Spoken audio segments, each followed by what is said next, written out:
Welcome everyone to episode 6 of Wyrmfall. Another game of Demon Gate, hosted by Blades and Blasters. This has been an episodic style play so far. The leader of the expedition, Marcos de la Vera of Espinosa, is leading this expedition to the ruins of Wyrmfall. And it's said to be a deadly and legendary place. So, a lot of players jump in and jump out of each game, all kind of sticking to the wagon. Seems to operate as the Magic School bus. So who do we have playing tonight? We've got some new players. If you could just introduce yourself so they can hear your voice and what character you're playing. Wanderer, you can go first. Okay, so yes, I'm Wanderer, and I am playing Duragar Stonerunner. So Duragar is he's a dwarf and a ranger, but he is a ranger of not just the wilds, but the deep paths.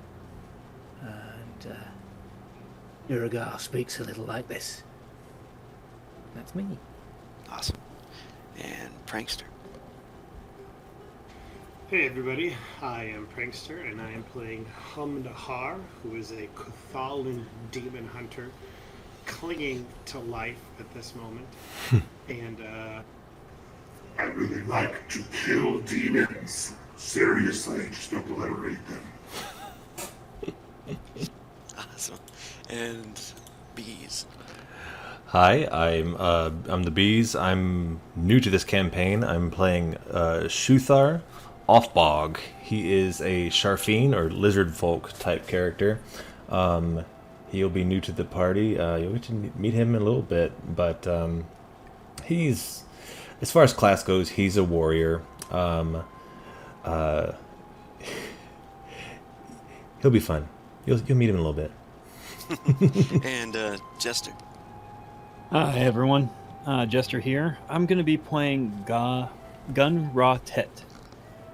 He's a Montep catfolk pirate. Kind of just washed up on the shore recently, trying to find one of his lost friends. Not sure how he's going to run into the party yet, but we'll see what goes on in the world. Just figure out how it plays out. Sweet. And I'm Rogue. I'm the GM for tonight, as well as the creator of the game, which you can find at DriveThruRPG and ArcanumSyndicate.com. So let's jump in. I just saw that R.I.P. Gavar. can't believe Wanderer wrote that.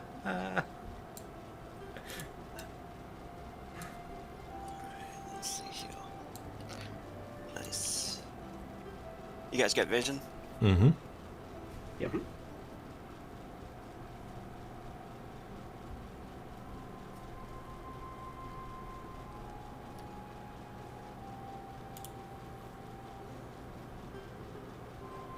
And should be a handout popping up for you. Yep. There is.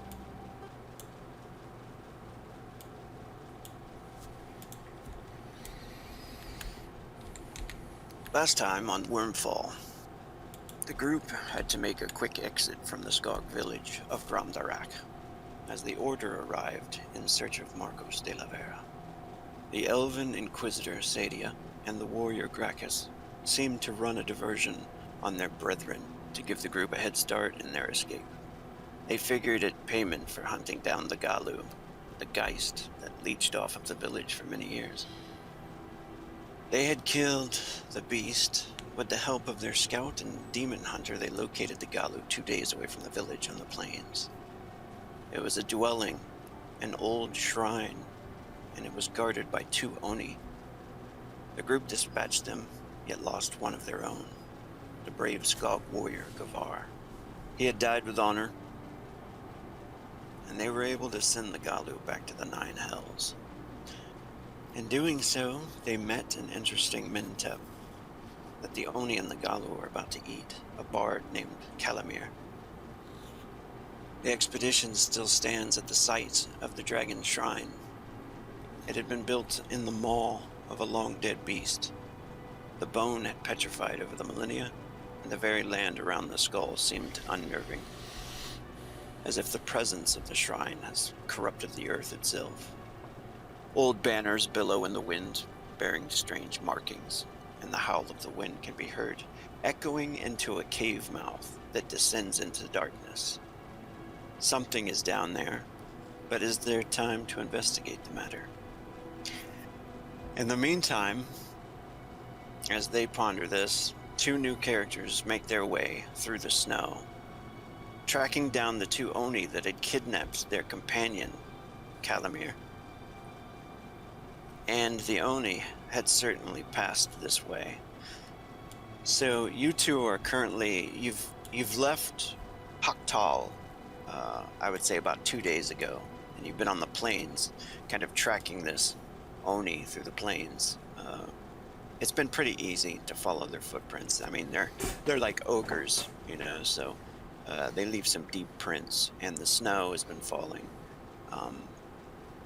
You heard from some local Skogs that you ran into, that just some, you know, younger travelers, nothing dangerous, that there was a dangerous place further on in this direction where a large dragon skull was up on a hill, and no one would go near that place, and that's kind of where you're headed to, pretty much figuring that this is the right direction.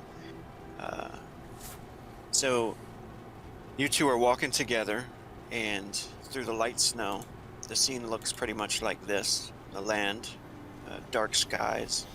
I mean, it's been dark for like 3 months straight. So you're in the middle of this a period of the year called the Algor, where there's 3 months of darkness, and the 2 suns, they disappear for this time period. It's a dangerous time, of course, and people usually hide away during this time, kind of lock themselves in their homes and hunker down for the winter.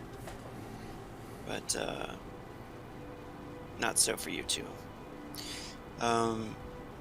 So you're heading towards this hill. You can see the skull of the dragon up on the top of the hill in the distance, and you can see some fires, look like campfires maybe, near the mouth of the dragon skull. And it's just you 2 kind of walking up towards that area.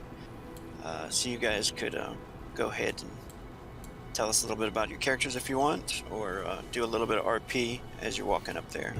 You can take the scene away.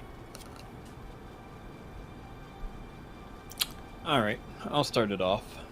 Gun, being a Black Panther, dressed in all black. Of course, got the traditional pirate hat, 2 blades on his hips. Looks over at this little lizard folk. You know, I don't really know his name right now, but sooner or later I'll figure it out.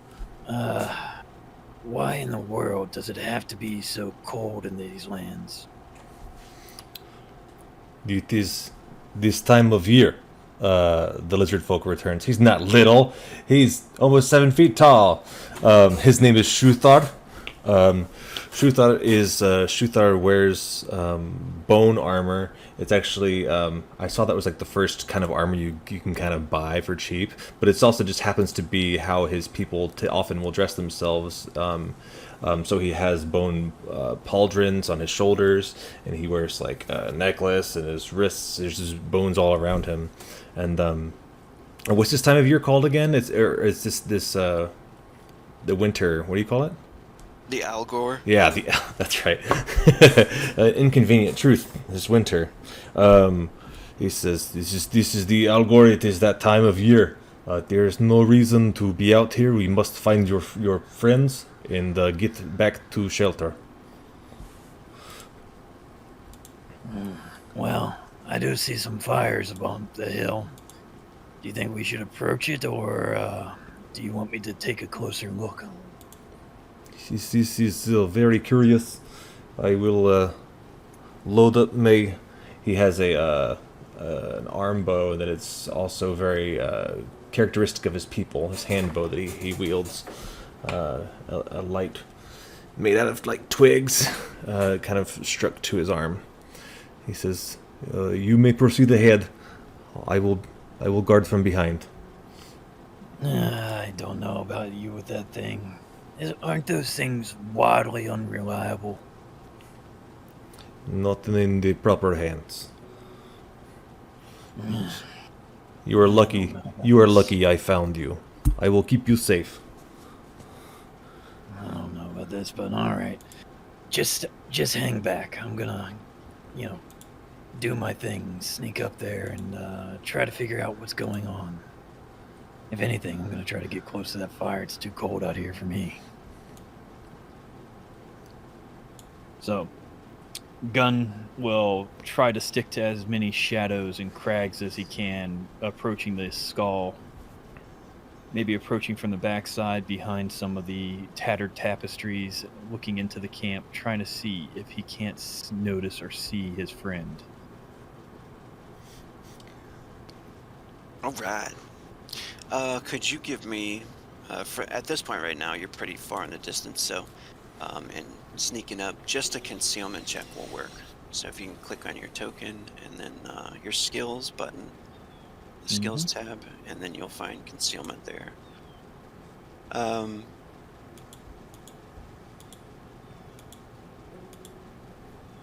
Yeah, no modifiers as of yet, I guess. Oh. Yep, good. Perfect. 15, that's very good.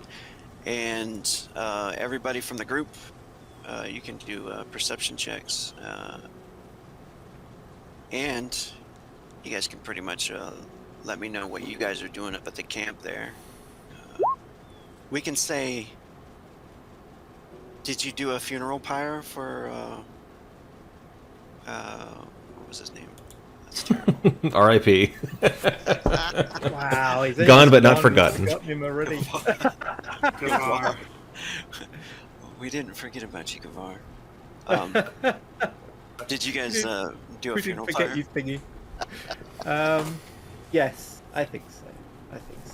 Cool. Yeah, it was so tragic because we almost saved him and not quite, and the fact that he accepted his death because he was just so broken up by the loss of his family was, kind of made it all more poignant. So yeah, I'm pretty sure we wouldn't just have done something hasty.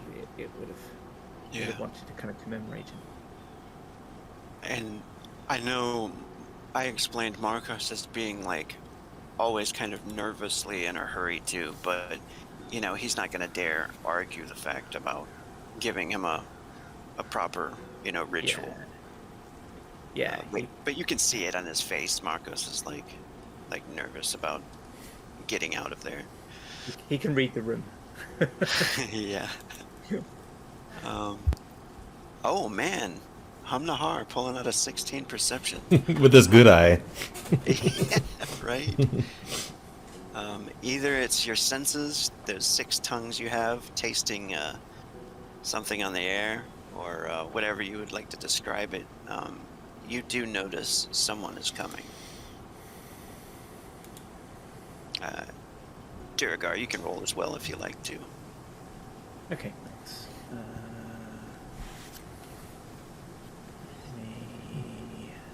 Oh, it's not skill, it's just attributes, isn't it? Hold on. Yeah. Observation, I'm pretty sure you have observation, but that would be more like if you were concentrating on guarding the trying. area. Yeah. I was, yeah, that, yeah. Oof, no. The smoke from his cigar, which he's lit up again, from his herbal cigar, he's lit that up again. And it's kind of getting in the way of that. And if he's blinking something back, then that's not tears. That's just the smoke from the cigar getting in his eyes. All right. So what does Humnahar do? So yeah, I picture Humnahar standing solemnly by this funeral pyre as Gavar is, flames catching his body and raising up into the sky. The smoke kind of intermixing and intermingling with the snowflakes that are falling down onto the ground on this cold night. Picture him just like hearing the barest crunch that just seems just almost inaudible to anybody else, and his ears kind of twitching as he turns around and his one eye is fixed on presumably Gunratet. And if Gunratet was to look at Humnahar, he would see like almost like a part of the chitin that covers his face almost like bashed off, and he's clearly wounded.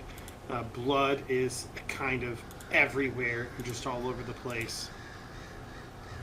Who goes there? I hear someone coming close. Mind yourself, Durgar. Duragar looks puzzled for a second because he heard nothing, but then he nods, and you can see he contemplates putting out his cigar, but then perhaps realizing he hasn't got that much of the special tobacco left and they're a long way from anywhere, he just shifts it to the side of his mouth, and he pulls out his bow and strings an arrow and kind of flexes his hands and says, hope I'm shooting better than last time. Last time I threw the bow further than the arrows bloody went. Where are we looking? And he kind of looks over to see where Humnahar is looking. He's keeping his voice down as he says all that. Shuthar is probably hiding behind one of these like spikes, these like spires jutting out of the ground. This map we're looking at, as Gun was going ahead.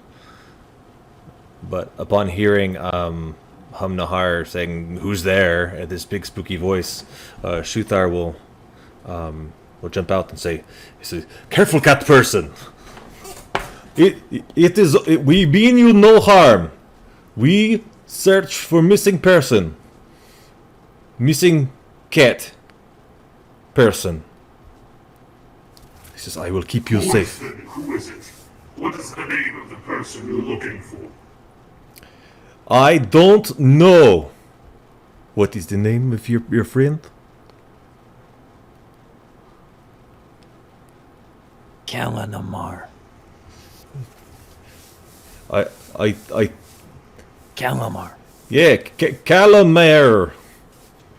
Calamar. You do notice Calamir. He peeks his head up. I think it's perfect that he doesn't really know it that well. But he peeks his head up from like he's over there talking to Marcos by the wagon, And Calamir looks over and he says, "I recognize this voice." Friends of yours, eh? He says, Bard, is that you? Last I saw you were dragging me back onto the shore. "It is my friend, Gunratet." And he puts his hands out, like as if to hug you from long distance. "Oh, this is good. You can help us find a missing cat person."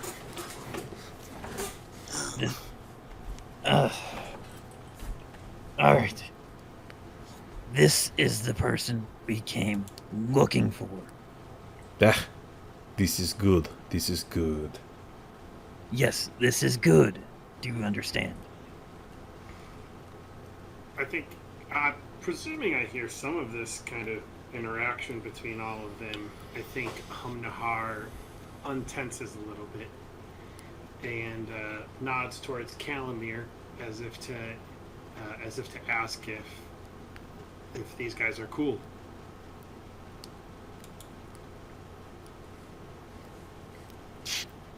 Calamir says, "Oh yes, this is my friend Gunratet. He was a boat captain for a time when Yes, we yes. sailed the Sea of Spears."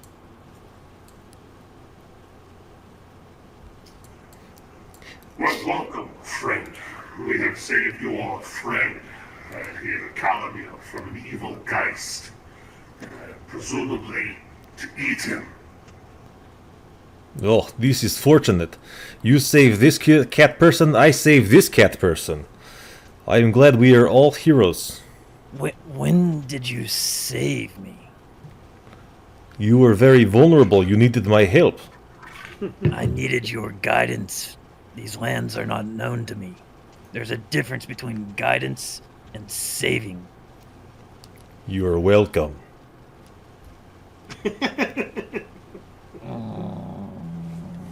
You see the dwarf with a cigar in the corner of his mouth sort of lowers his bow and says, "Come on out of the snow, you silly buggers.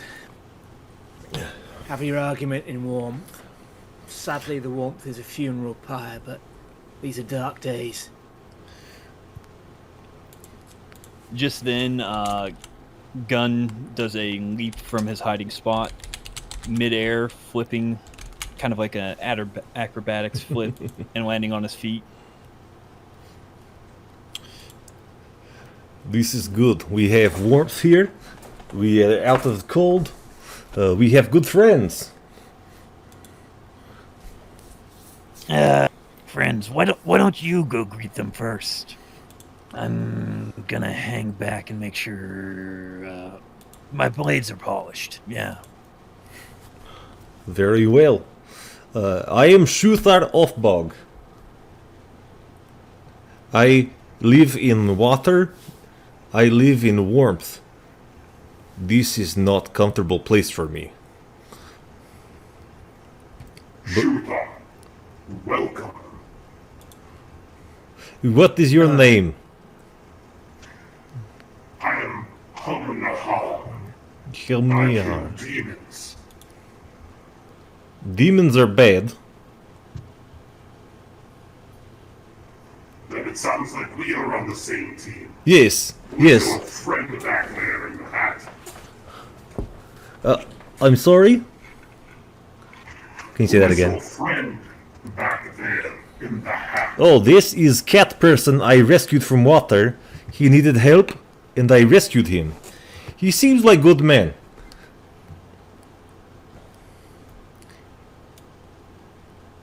We found his friend. You have his friend? We don't have him, but he's here. Who are you, hairy person? The dwarf scowls a little at that and then says, "Name's Duragar. Come on," I said, "come and share our fire. Terrible night out there." Yes, thank you. Shuthar will sit by the fire and begin to warm his big, creepy green hands. I thought I heard another voice out there. Are you alone? I believe it is me and cat person. And here it is you, Hamnehar, and the other cat person, and the man with eye patch. Mark? Gunrad Tet hasn't actually kind of appeared in the firelight yet, has he? He's kind of hanging back in the darkness, I believe. Is that right? Did I misunderstand? Yeah, you're right. He was kind of hanging back. Yeah, Yeah. I'm kind of hanging back, waiting to see if they decide to slit the lizard folks' throat. So that's what he was. That's what Duragar was asking out. He thought he heard another voice, and he can't see anyone. So. Well, if whichever other cat person out there wants to come into the warmth, they're welcome. He calls out into the darkness and then shrugs and says, "Sadly, like I said, it's no campfire. It's a funeral pyre for a companion who died killing that geist. Yo, He died well." this is not good. This is bad. That So- it is. Gunn will slowly make his approach, and I'm sure most of the people that have owned a cat have seen how cats approach very cautiously, kind of turn to the side, slightly walking in case they have to bolt in a different direction. And he'll just slowly start approaching. Right now, he's keeping his hands off his weapons, maybe holding on to his belt. But eventually, he does reach the fire. Calamir's going to walk up and smile and nod to you. He says, "It's good to see you again, Gunratet." Have you seen any more of the crew? Or were we the only survivors? I am sad to say, but I believe we are the only ones. At least the witch went down with a fight. Yes. You notice Marcos has had his back kind of to you guys, kind of in the wagon for the most part, seeming to like organize stuff, and then he turns around and he starts to approach the fire as well, and looks over at everybody, and then regards the two newcomers and says, "Well, hello. I am Marcos de la Vega. I am the captain, I guess you would say, of this expedition." Marcos, I recognize you. You are a person I have business with before. Ah. And then his eye falls upon you now, and you can see a little bit of recognition on his face as he says, it's Yes, Shuthar. Shuthar, yes. You are man, you order mini fish that we bring to you. Yes, I was going to come to your village soon. I would love to return to my village.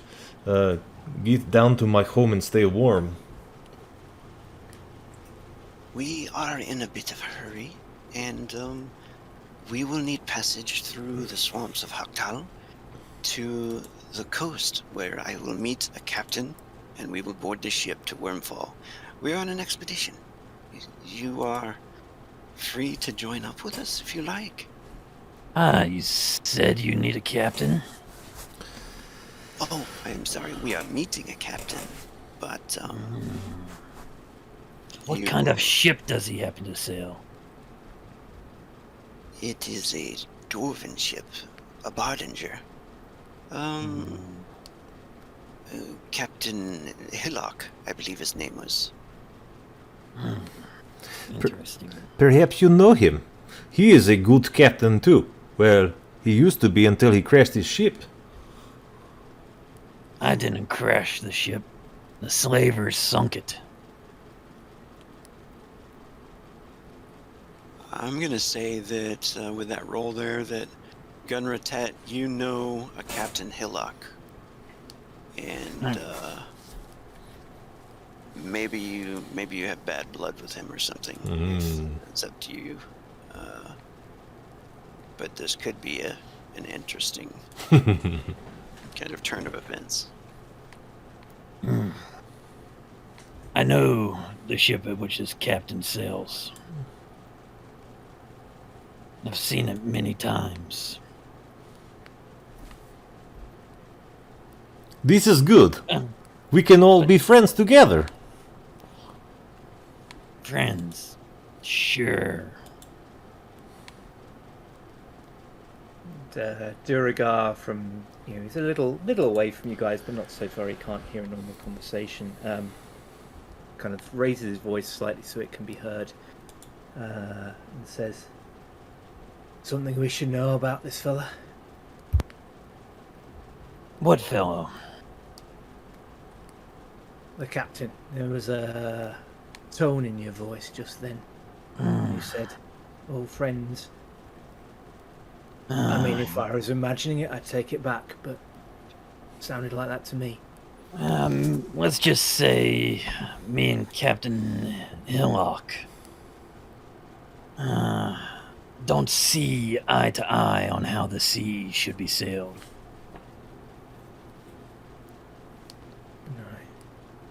Is he a problem? Can we trust him? I think you can trust him more than you can trust me at this point. My word is nothing to you right now. I'm a stranger that just walked into your camp. Well, friend of a friend, I'd say. But Duragar is looking at him in a way that kind of says, "Yeah." Accurate. But he is giving him a smile that just doesn't quite reach his eyes. You see Calamir laugh, and he says, "Ha ha! Gunra, always the way with words. You can trust. You can trust." Calamir, can you step over here for a second? Oh, but of course. I just wanted to catch up with my old friend real quick, see what he's been going through, make sure he's okay. When we walk off, Gunra asks, How much do these individuals know of our selling history? They know nothing. I was in a cage, and then they set me free.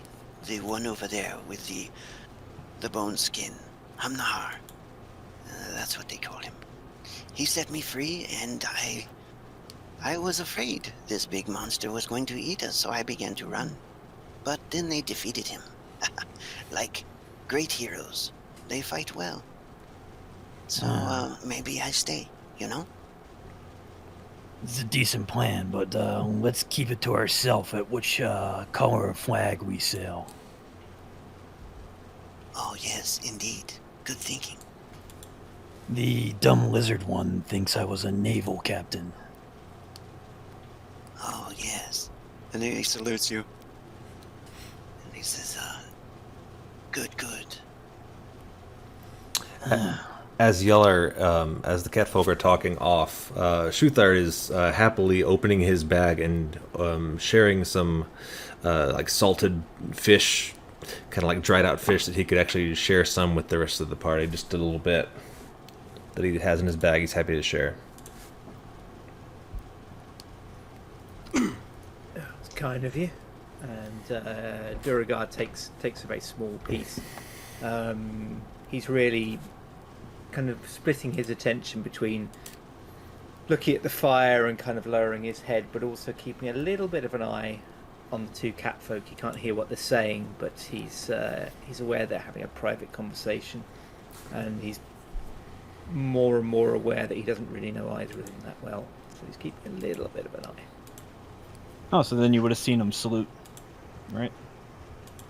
Maybe. Yeah, I think so. Yeah. They definitely like stepped away enough so that nobody could hear him, but yeah, he would have seen him salute if they're watching. Interesting. He's not quite sure what to make of that, but he'll fire that way.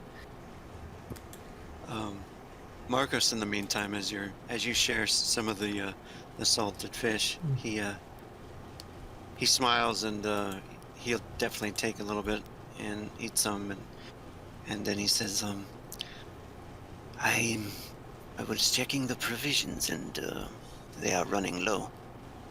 I hope we could perhaps pick up some more food soon. Not here. No, there's no food here.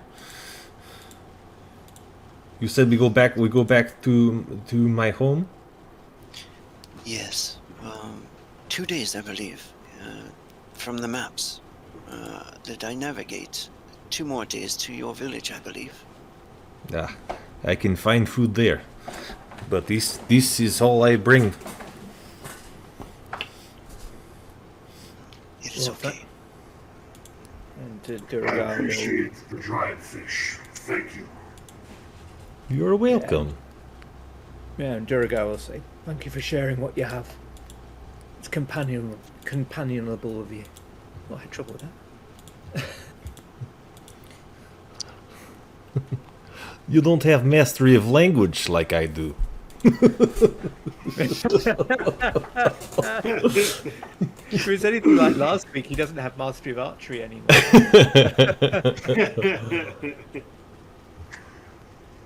Marcos, I know that you would like to leave soon, but there is this cave right here. We might be able to find some provisions in it if we are to investigate it. Oh, just as you say that, he looks over to it. Everybody can see there's, it just looks ominous. The open mouth of the dragon's bones, and then it descends into the darkness. And the wind kind of howls as it curls through that opening there. And Marcos looks back to the wagon and he says, the Order, they could be hot on our tails. Do you think we have time for this? I think Marcos is, Humnahar is listening to that, and he's actually kind of wincing in pain as he's thinking about it. And his shoulders kind of sink, and he looks down at the ground. How dire is our food situation? Well, does anyone know how to hunt? I think I'd probably do. Yeah, I'm not certain about Hum. Let me check. Also, Humnahar being this kind of The fisherman. Kuthalan? demon hunter, Gotcha. this Yeah. place kind of, holds this evil, just ominous kind of, air to it. And if this is a shrine like that mage was telling you, you probably want to defile it too. So, Oh, okay. but this is totally up to you guys. I don't want to push you in a different direction. Marcos is seems like he wants to get out of here because of the Order hot on the tails, but Who He who does- is chasing? he does. Who is chasing? Who is chasing you? Marcos raises his brow as he looks over and he says, there is a group of religious fanatics that we have a disagreement with. They were headed this way. When he says have a disagreement with, Duragar makes a noise that could be a cough or could be a wry laugh. It's hard to tell. I will be honest with you, Marcos. Even though Humnahar is wincing in pain. This place contains great evil, and I cannot abide it. I was afraid you would say that. You need to. You need some healing. Some first aid. Do we have any healing herbs or potions by any chance? We do we? Is anyone aware of anything? So you guys are having this conversation. Humnahar coughs up a little blood. Damn, I don't see any in the loot there. Mm-mm. Yeah. So I Could I- have. Oh, go ahead. No, I was going to ask if anyone had anything on them, but no.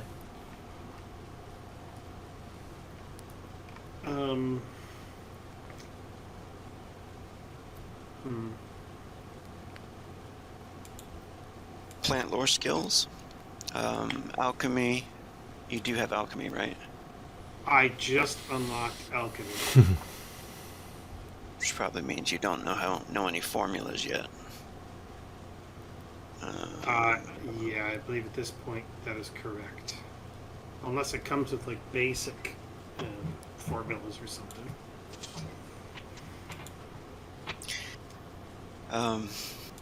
If anybody has plant lore, they could do some searches around the local area. Maybe find some medical plants or something that might help you with a little bit. They won't be as awesome as a healing potion, of course, but Yeah. they do help out. I just don't know if I- anybody has that skill.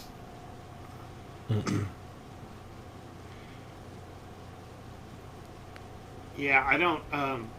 I'm in a sticky position because as a player, I know I have just like 10 hit points. Well, I think the character might know that as well. Yeah, the character's probably got a good idea for that. Yeah. So he probably he's super messed up and he knows it. But at the same point, he's obsessed with killing demons, and I think as he's kind of wavering on his feet, he looks at Marcos Nahar, and as beaten and broken and bloody as he is, you could see that like some agitation kind of creeps up. You don't know the pain demons can cause. I can wipe out whole families in big towns. We cannot leave this place. Duragar sighs and he kind of looks at Nahar, and you think he casts just a glance at the pyre and sighs, and says, "Well, lad, if you're going down there, I'll be at your side." This is not smart. You want to stay in this place?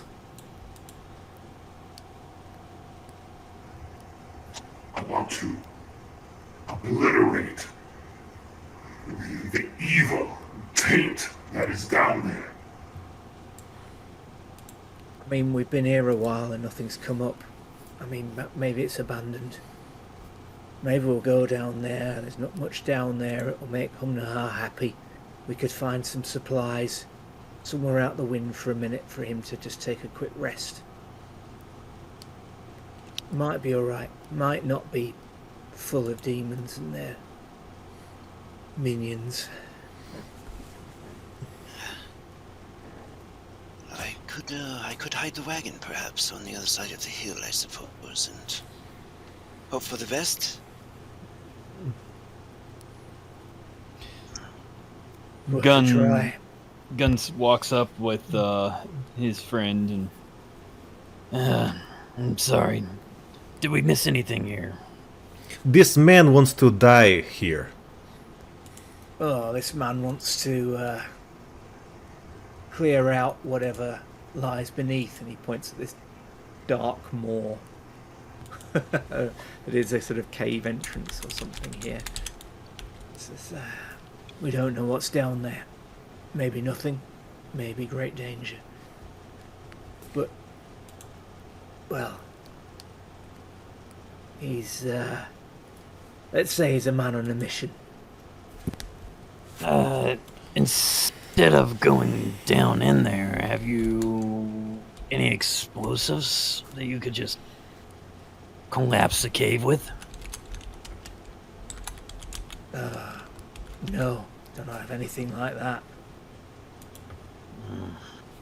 If you do, though, feel free. Seems like a great solution. I wash on shore with what I've got on my back. I've got a little lantern oil. I could strike a light, make a fire down there, but it's not quite the same thing. And he gives you a grim smile. Well, first off, I think we need to figure out something about the bleeding friend of yours. Nahar.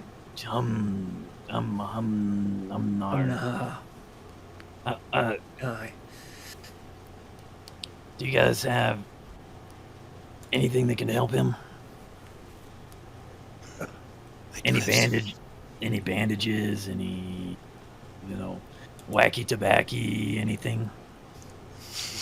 I do have some bandages. Marcos has kind of torn open an old tabard or something, and made some rough bandages for you to use for Nahar. You legit didn't listen to any of the previous episodes, and you asked about wacky tobacco in front of Duragar? Yeah, I was going to say, he switches his cigar to the far side of his mouth, away from gun. That's so funny. I was asking if he heard the previous episodes. He's like, no, I don't want to come in a metagame. Then I'm like, oh, he just said Meki Tavaki. That's hilarious. I really didn't metagame it. It's but so funny. I would figure I would smell the tobacco coming off of the cigar. Fair enough. I am a cat. It's not just tobacco. Yeah. I am a cat, so I'm figure I got a decent sense of smell. That's awesome. I mean, I'm no doctor, and I'm not saying I can really help your friend here. But I have been through a few scrapes and a few battles. I can try to see if I can't patch him up a little bit, but I don't think he's going to be going down in that cave anytime soon. Yeah, Hamnahar is like limping, and I picture like a trail of blood left in the snow as he's limping towards the open maw of the cave. This is good trap to lure people to us to kill us. The blood, you see?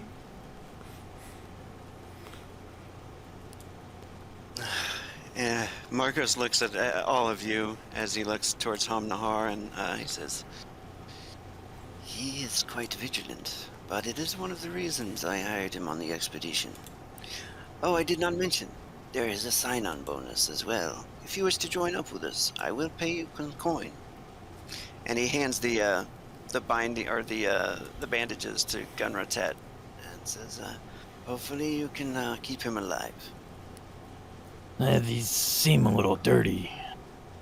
I don't know how effective they'll be. Maybe stop some bleeding, but we might end up with an infection later on. I suppose just try to do the best you can. And Gun will go approaching the demon hunter very slowly. This might suck a little bit. Like I said, I've only done this in combat. That's Do excellent. your best. That's plus 10 HP for Hamnahar. Doubles my HP. Heck yeah. Does stop any bleeding for the time, but still got a little ways to go on the healing.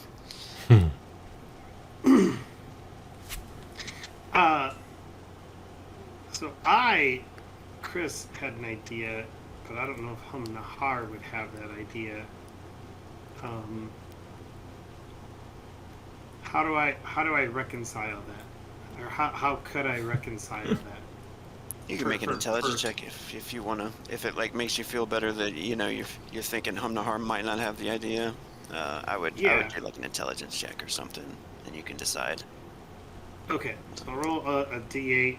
That's my intelligence, and I think I'll just make it a 50-50. Fair enough. 1 through 4, fail. 5 through 8, success.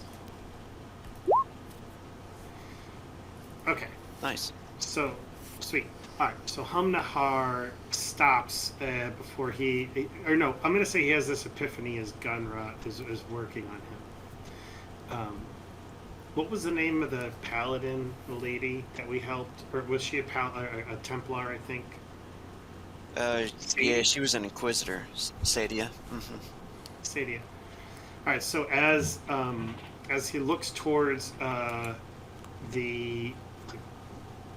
this evil cave before him, and Gunra is looking at him, and he knows that he's healed, but he's not anywhere near fighting shape.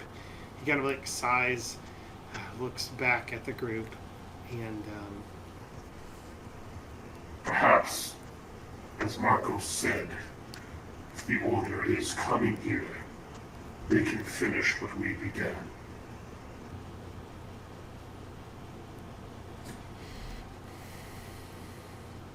Perhaps you can light or put a beacon there to draw their attention.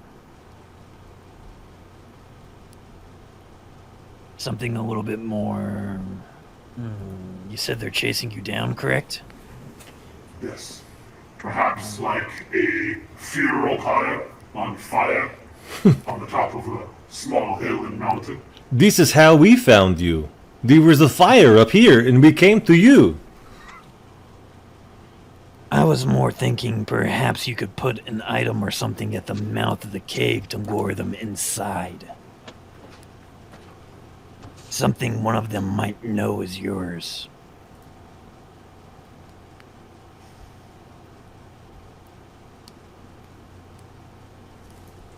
Did Marcos hear you say that, Nahar? Yes. I mean, I'm saying all of this aloud. Cool. So, and actually, I think as he's like continually thinking, I think he would look at Marcos and say, Perhaps you are right, Marcos. As much as I would like to, and he looks like painfully at this cave. as much as I'd like to clear this out, Sada, the one that we worked with to help clear out the castle back in the town, has specifically seen this place in a vision. While she has bought us time, I do not know how much of it we have. He looks kind of panicked at that, and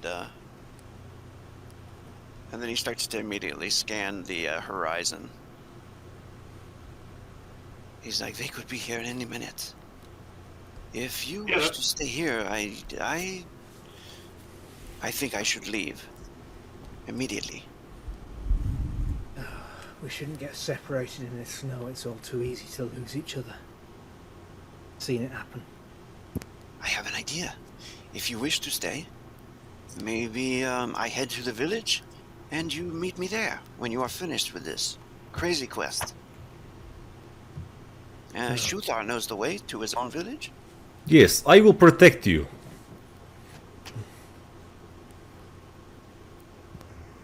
You We will do move protect fast. me or Marcos? You are already dying. I will protect Marcos.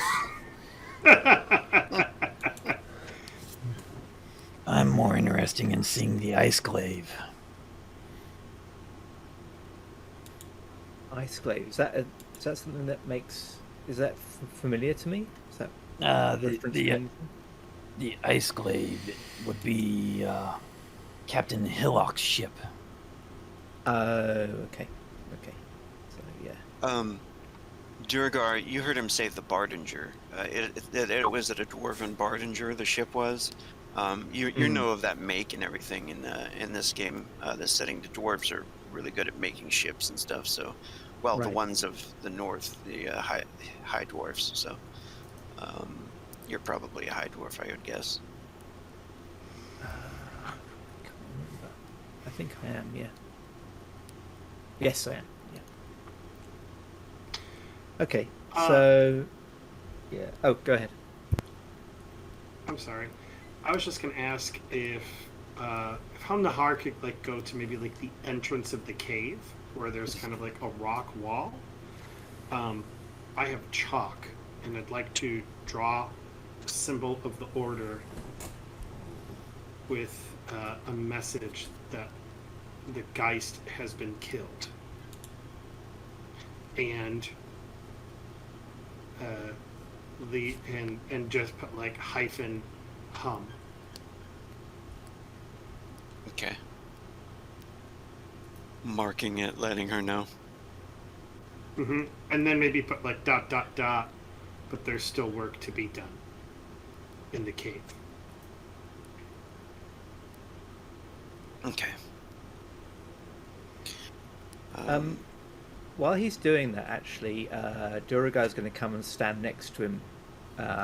He'll light a torch from the funeral pyre, and he's just going to kind of hold the torch in front of him, take like maybe one step beyond Nahar, not going too far down, but having a quick peek at what he can see in this cave. Because if we're taking all these precautions, and it's actually just like a small cave that is now empty, then it's then we could just go and have a look. So we just don't know yet whether it's like a whole complex full of evil or whether it's just a small cave.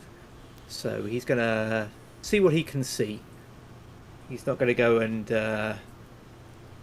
and traipse down there and potentially draw us all into something if he can help it, but he just wants to stand next to him. Just have a look.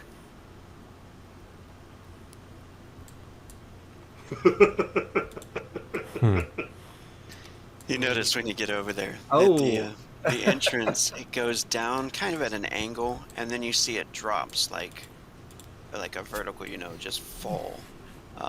It looks like the Geist could fly, you know what I mean? So it's either descending a rope down there and going down the rope, or flying. If we were down there when the order arrived, we could get trapped down there. So, yeah. Duragar sort of sighs, takes a drag on his cigar, and kind of shakes his head, and then takes a step back to where Humnahar is. It's a long way down. If they want to go down a rope down there, they can feel welcome. I think you've chosen the wise path. Yeah, as Duragar is saying that, Humnahar is like intently still writing in chalk, and he just looks pained that he can't, that it doesn't feel like he could finish this.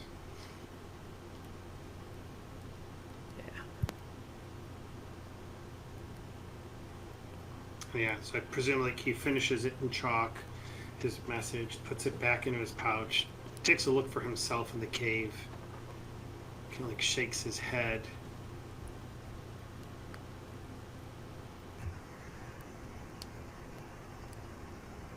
They killed my whole hive. Every single one. The women, the children.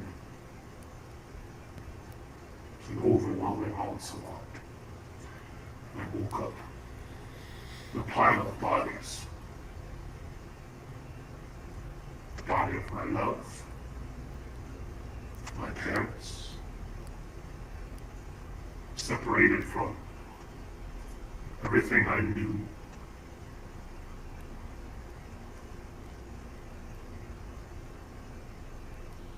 Duragar takes a breath, sighs, says, "I'm so sorry. I know what it's like to lose people. But to lose everyone like that, I can't imagine how that feels. No wonder you hate them so much. I think anyone would in your position. But the main thing, you need to live. The longer you live, the more you kill. Living is part of your revenge." Yeah, I think Hum nods at that, and like takes one of his fingers and kind of like points towards his bad eye that's like milky white and clearly just he can't see out of. I'll kill them, Duragar. If I have to one day come back here myself and kill everything in here, I will. Aye, lad. Sure you will. Just remember your limitations. You can only kill demons while you're still alive yourself, right?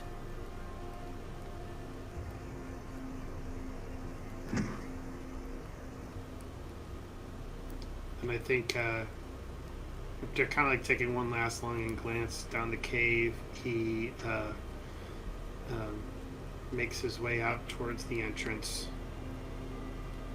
And maybe like one last thing is that he does is like maybe with some of like his own blood, he takes his hand and like next to his message, he just puts a like kind of a bloody handprint next to it. It's kind of funny now that I think about it. I don't know what Cuthalin's hands look like, but it's probably distinctive from a normal hand. So I think she would know beyond a shadow of a doubt. Yeah, definitely.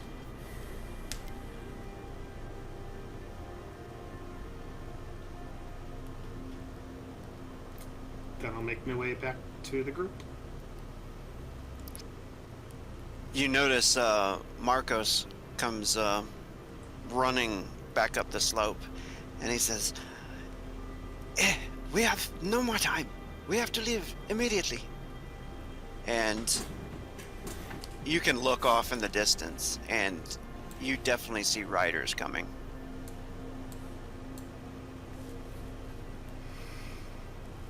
Let us leave with due haste. This is bad. Yeah, what did we get ourselves into here?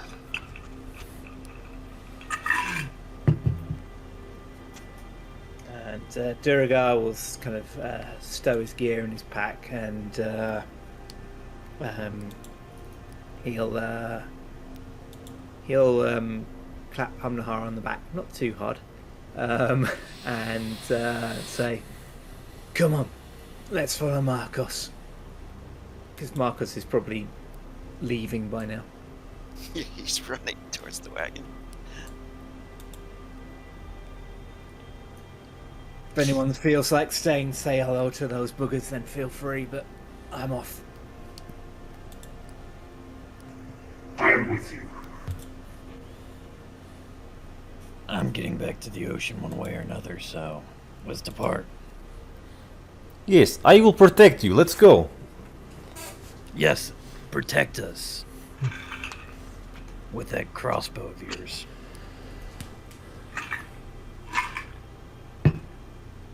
So sure enough, you all head back to the wagon as quickly as possible.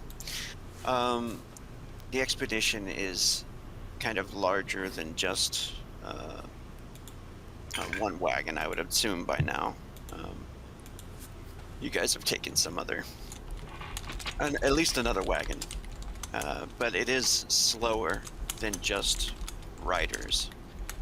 So even with you guys all loaded up into the wagon and moving as fast as you can across the tundra, which he is definitely doing, you know, he's slapping the reins, and Marcos is usually the driver. He's slapping the reins, but it doesn't take long, maybe an hour or two, and you notice that you're definitely being gained on by the riders behind you. It did look like some of them went to the shrine. Like not all of them chased you, not the entire group of the order. So How big's the group? How many the were group there? of the order? How many were there, and how many are there now? The ones that are chasing you and gaining on you, you see maybe 7 or 8 on horses, at like one rider each, or maybe 2 on one horse.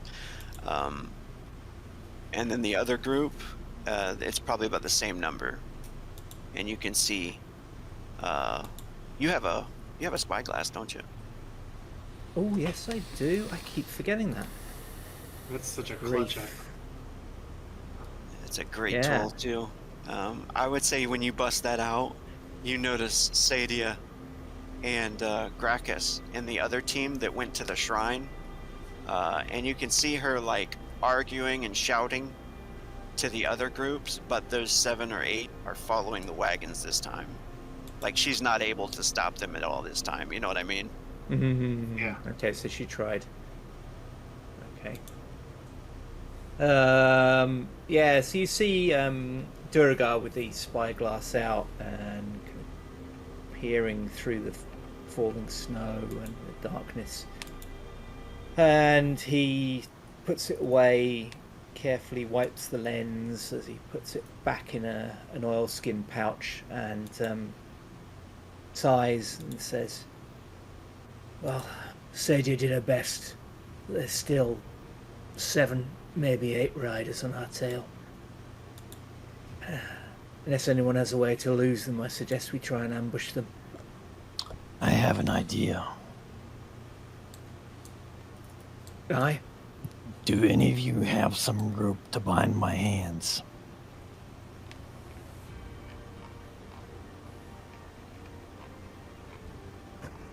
What is your plan? Toss me out with my hands bound. They're surely going to stop and investigate. Now, it might only pull off a couple of them, but I'll have them at least slowed. And that gets us at least one person behind them, so I can come up behind them later.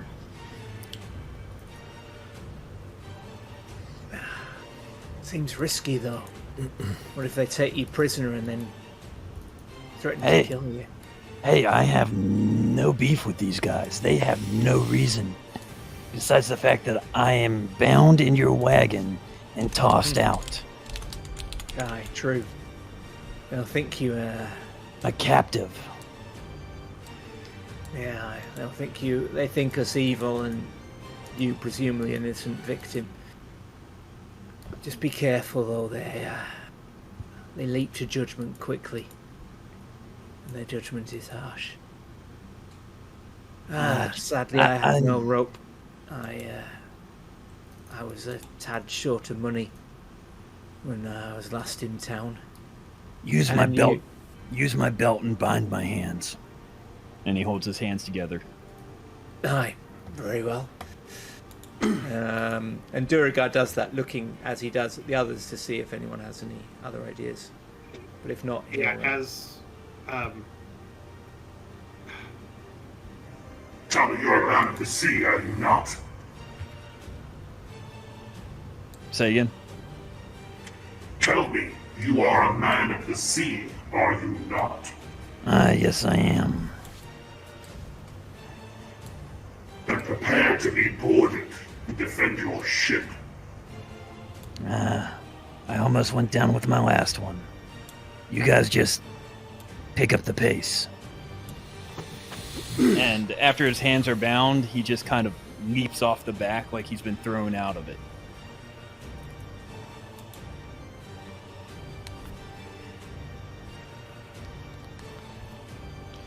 You jumping out? Yep. I'm jumping Alright. out backwards like I've been thrown out of it. This captain, he's not smart. We have to save him again. Duragar will yell out at the time quite loudly. No, leave him. We haven't got time to go back for the captive. Just in case they're within earshot. Okay. Yeah, you can see him riding up behind you guys. The guys are kind of donned in those tabards, red colors, the symbol of the order on their chest, and they do have some light armor on,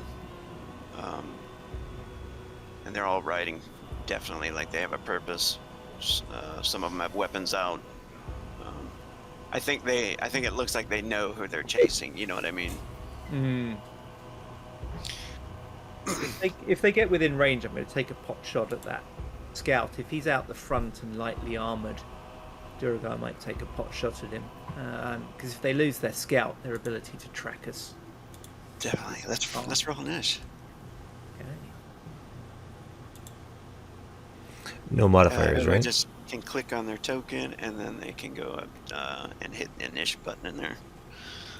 No modifiers unless you have an ability that says otherwise.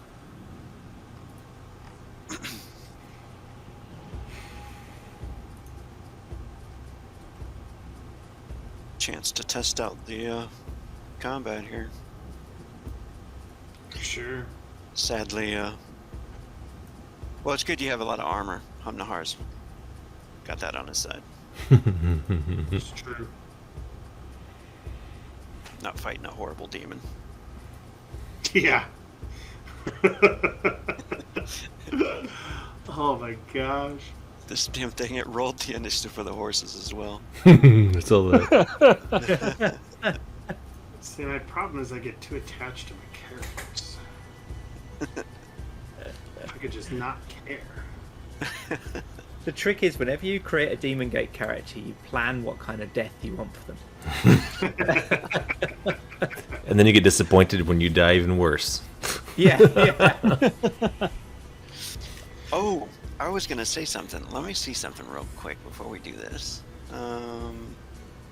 Sure. Gath's body is in there. Like, he can't cast the healing spells, but he might have something on him. Oh, yeah. Oh. Yeah, like if he has a potion, I totally will take it. Reimburse him later. Ooh, healing powders. He's got 2 of them, and they do 3d6 HP. They do explode, so it'd be /R space 3d6 exclamation point. So if he's got 2 healing powders, can I take both and just do 6? I mean, he's not gonna argue. Yeah, All right. you can pay him back later. Does anyone have a problem with me taking this? Nope. Great.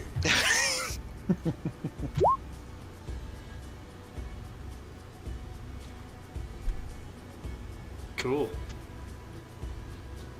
Hey, 1 exploded. I'll take it.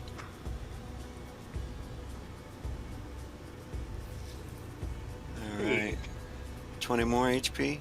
Not bad. 20. Yeah, not bad. I feel better. Can I have said something before they started to get too close and after Gunn jumped off? Yeah, definitely. What's your character's name, Brandon? Shuthar? Shuthar.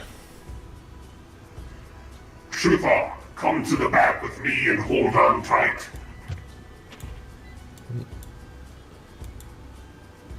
I guess, there's my hex.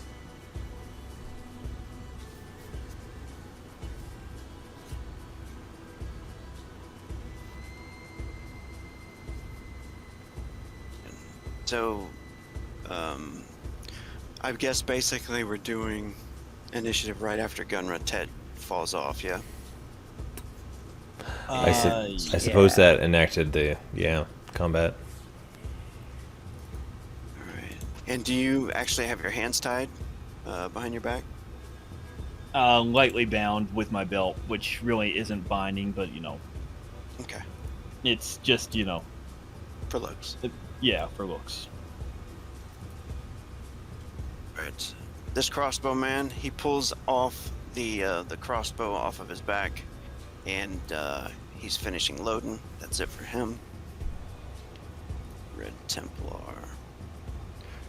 Templar is driving, riding with the horse.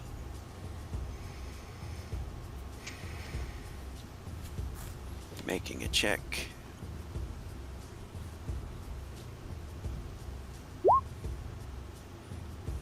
Okay, he's remaining back there for now.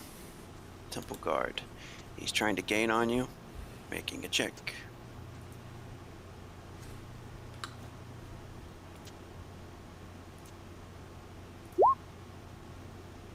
He's remaining right there. And Nice. it would be Humnahar's turn. Okay. So, given that, you know what? Given that they're not, like, super close, yet, I mean, Nahar has a longbow, so, I mean, he might as well take some shots with it. It's pretty much all I can do right now, so I will attempt to do that. I think I could take 1 shot because I'm untrained, essentially, right? Yeah. You have 2 shooting actions, yeah. So, yeah, it would probably be taking the arrow and the bow, and then firing. All right. So he aims up as best as he can. He'll kind of take. He's going to go for the guard that's closest to us. Or actually, does he see the crossbowman? Can he see the crossbowman well? Yeah, you can see through those 2 other riders and see him. If you wanted to burn a frenzy, you could spend an action to aim, and it'll give you an extra +2 to hit. Gotcha. If you don't have trained in projectiles, then you suffer a -3 to hit. Yeah, I think I'm gonna have to just take the -3. But you know what? I think Hum Nahar knows he's not a good shot, so he'll just aim at the closest one. So the Temple Guard. That makes the most sense. Okay. Yep. It's about to be expected. That's actually a total of a 1. Oh. Luckily, he doesn't have a bow. He can't attack back at you. He just points his sword at you as he's riding, and that's it for Hum Nahar. Yep, that's my whole turn. That's all I can do. Marcos is his eyes are wide, and he's looking back over his shoulder, and he's like, "Did he just jump out of the wagon?" Yes. And Duragar will try and give Marcos a broad wink and say, "Aye, the captive leapt clear, sir," as loud as he can. He's gonna make. Oh, what happened there? Oh, I just rolled all my skills, I think. Let's see. show off. That's weird. Okay. Let me check for Marcos. Okay. He's piloting quite well. Temple Sergeant. He can't do anything because he's on the back. Alright, Gunratet is going to be basically moving past all these guys. And I just need you to make a dexterity check, Gunratet, to not take any damage when you fall off the wagon. So to speak. Sweet. Nice. It was a controlled backwards roll off there. All right. Yeah, hopefully it pulls off 2. Or more. Alright. You do notice that several of them move out of the way as you kind of like roll past them, you know, roll in between them. And I'm going to say this one stops, and so does this rider here. So these 3 stop riding after the wagon to like come after you and see what's up, you know what I mean, with you, or investigate. Shuthar, what are you going to do? Oh, Shuthar. He feels the need to rescue his friend. He's not very smart.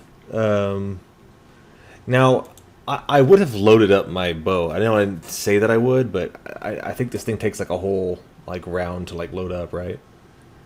Well, you loaded it before we went into the camp. Yeah. You never stated you unloaded it. Yeah. So is that action-wise? I know I also have the frenzy to spend. Is it possible for me to attack with my little wrist rocket and jump out? Yeah. I think that's what I would do. Because this is the first person he's saved, and he's going to save them again.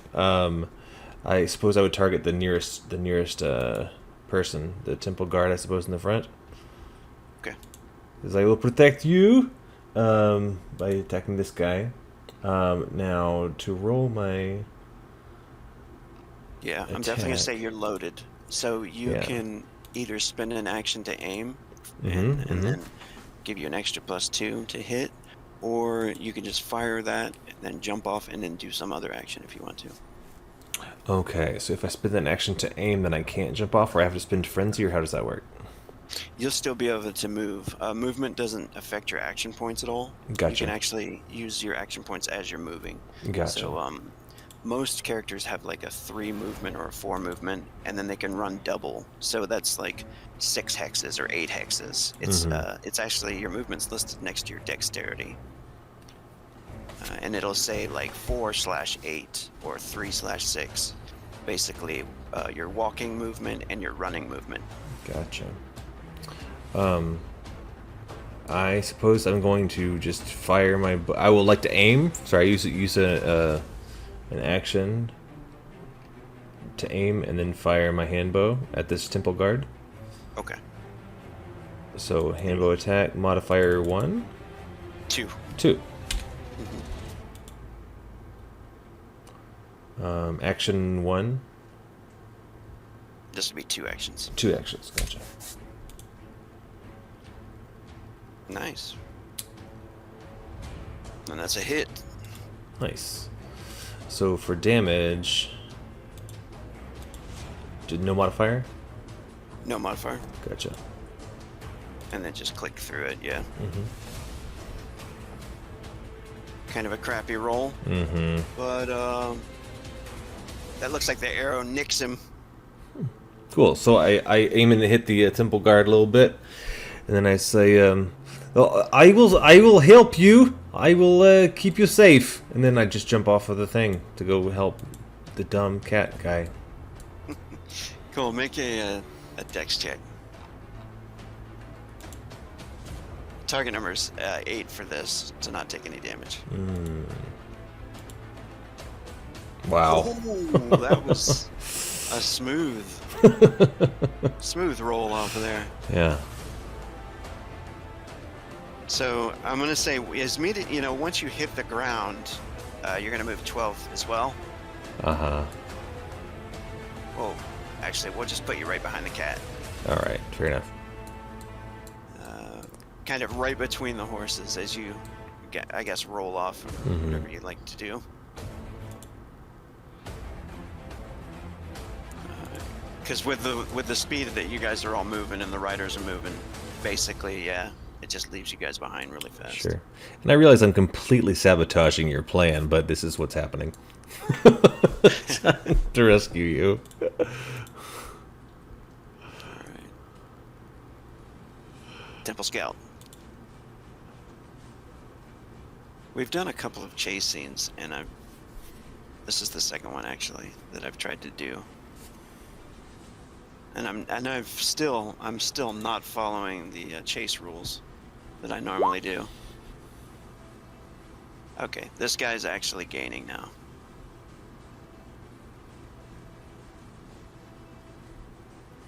Well, I mean, you're still getting used to this system, Rogue. You know, it's not... Yeah. I didn't like the old chase rules and stuff, and I've always kind of wanted to like make something like a cool mechanic for chase scenes, you know. Cool. Yeah. All right, he comes riding up. He does have a light crossbow, and he's gonna fire it once, and I'm gonna say probably at Humnahar.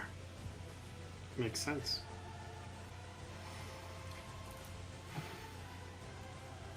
He is riding on a horse, so he's gonna suffer a -2. Cool. Don't get hit by the light crossbow.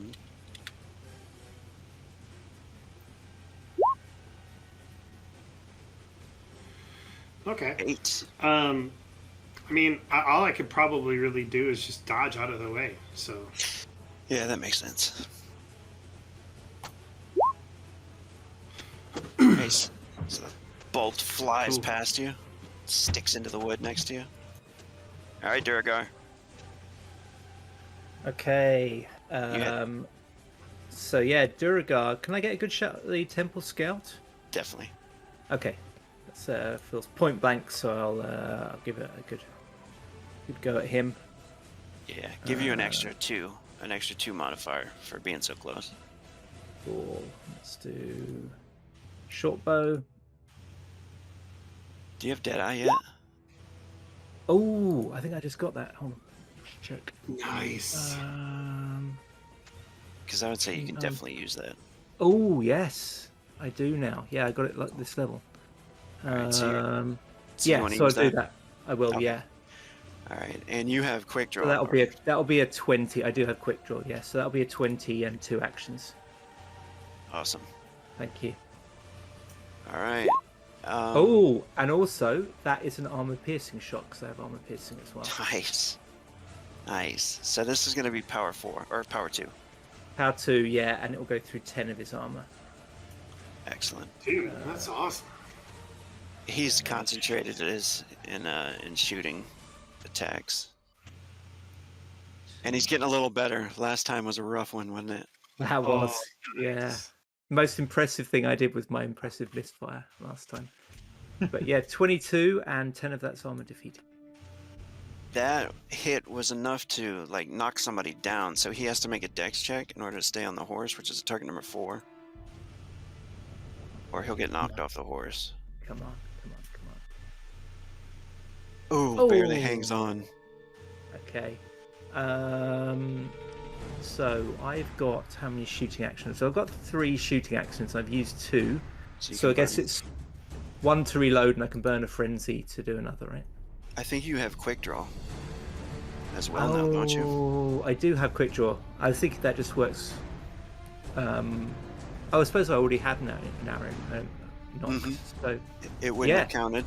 So you can burn a frenzy and do another Deadeye. great. It's weird actually. I don't seem to have any. I think I used all my frenzy. That's weird. I thought I'd. Hold on. Oh, did you? List.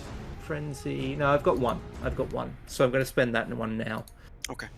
I just checked what I should have. I hadn't put it down. So yeah, I'll spend that last one and I'll do another Deadeye. Sweet. Attacks, short bows. So this will be at +2, which I'll add there. Actions 2. So that's including the modifier.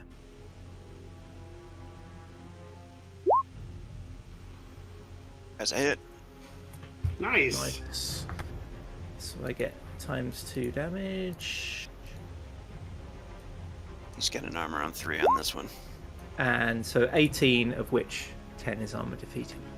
Oh no, none is armor defeating. Sorry, I didn't get that. What does it look automatically. like as you kill this guard? Heck Yeah. yeah. So as he's trying to shoot Humnahar at short range, Duragar braces himself against the back of the wagon and shoots him once in the shoulder, and he sways and nearly falls out the saddle. But then Duragar has another arrow knocked very, very fast and puts it straight in his chest. And the Temple Scout doesn't even have time to look down in shock because he just gets pitched straight off the back of the horse. And there's a loud crunch as he hits the ground. Nice. And then you're finished, right? Yep. Yep.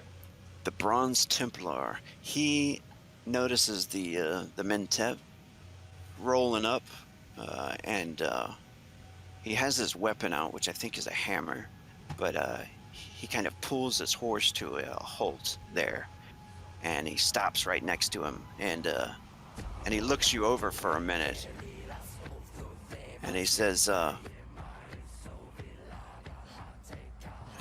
you a captive?" Yes, sir, I was. They were planning on selling me to the slave traders that have a price on my head. And he grits his teeth and he says, "I will cut you free." Please do, sir. And then he looks over to the others, and this one who he looks over at both of you kind of rolling out, and he says, "What goes on here?" And he says, "This one's a captive." And he looks over at the lizard man. What's the lizard man doing? He says, "My friend, he is he needs help. He needs us to rescue him."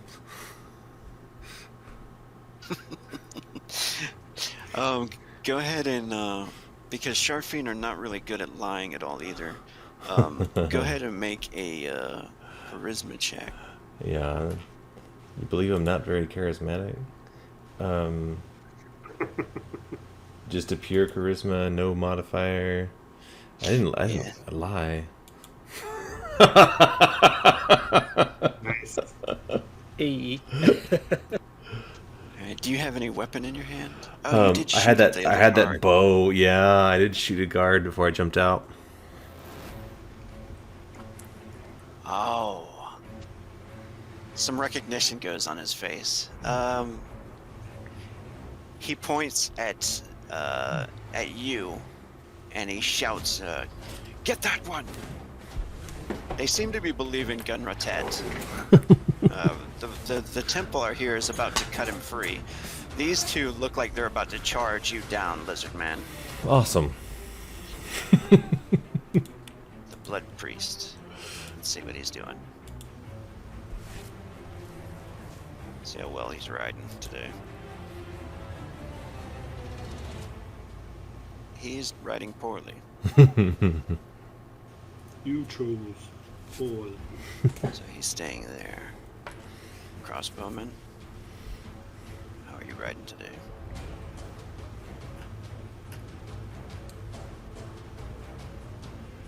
Yeah, he's riding good. He's gonna go up.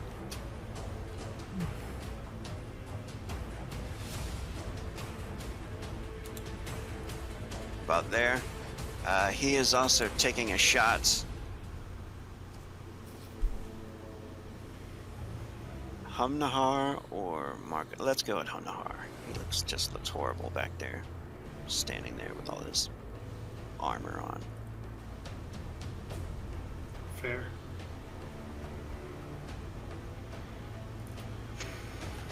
Aiming. Okay. Light crossbow. Deadeye shot. 12. Okay, let's see if I dodge. But due to the fact that he's riding, he suffers a negative. Oh, nice. Nice! I'm like Neo from the Matrix. Hey.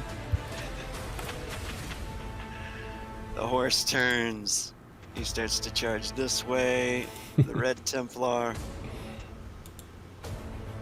The Red Templar is riding towards the Lizard Man. He has a short sword out, and he is gonna swing it at you.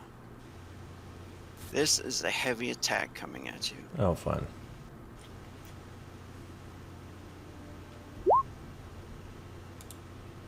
$15. So, I think you have your bow in your hand. Yeah, so I guess I could just dodge. Yeah. Oh, it's an arm bow. That's right. Yeah. Nope.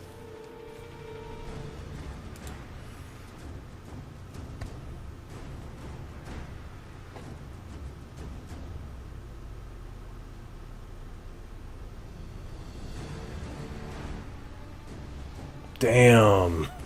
Okay. Any armor? I mean, He has 11 armor. yeah, 11. So you And- take. Yeah. What is that? Jesus. 30 minus 11. 19. 19. Mm-hmm. Thank you.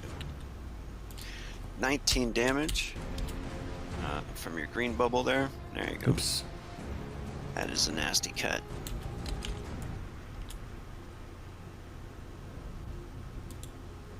It is not over your body. Your body is actually a 19, so you're still standing. Mm-hmm. Cool. All right.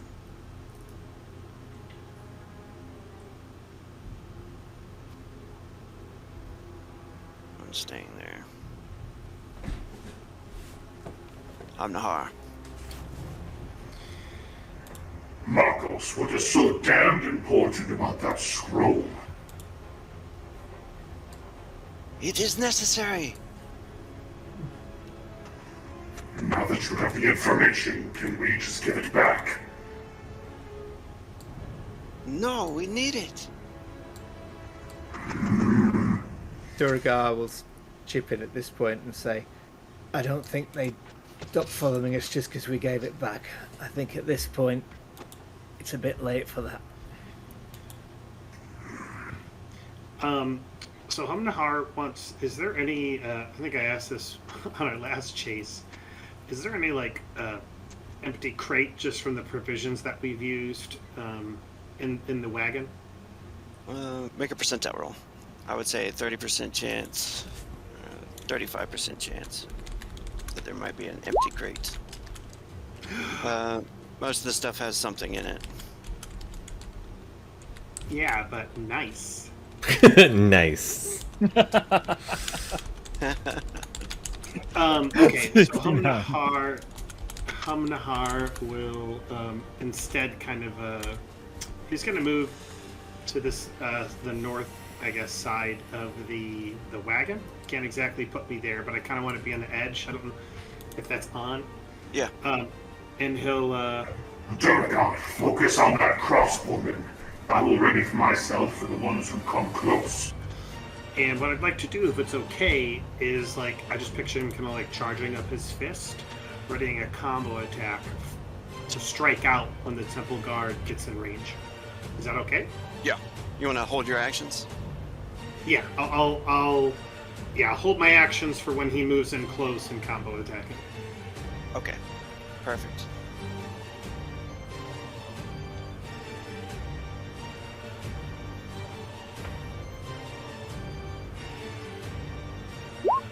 Ghost is making his roll again. Okay. Well, here's your chance, I guess. Oh, for me? Oh no.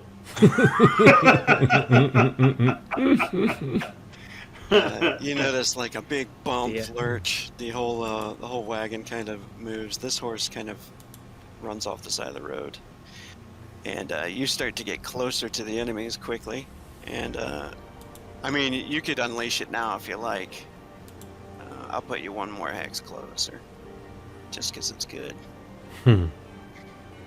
I'll take it. And so yeah, I'll release a 3-action combo attack on this temple guard. So I just like picture him like taking his fist and just pow, pow, pow. So this will be a War Gloves with Chi Strike combo attack. Oh, that's right. I keep using my sheet. I need to use the button you made for me.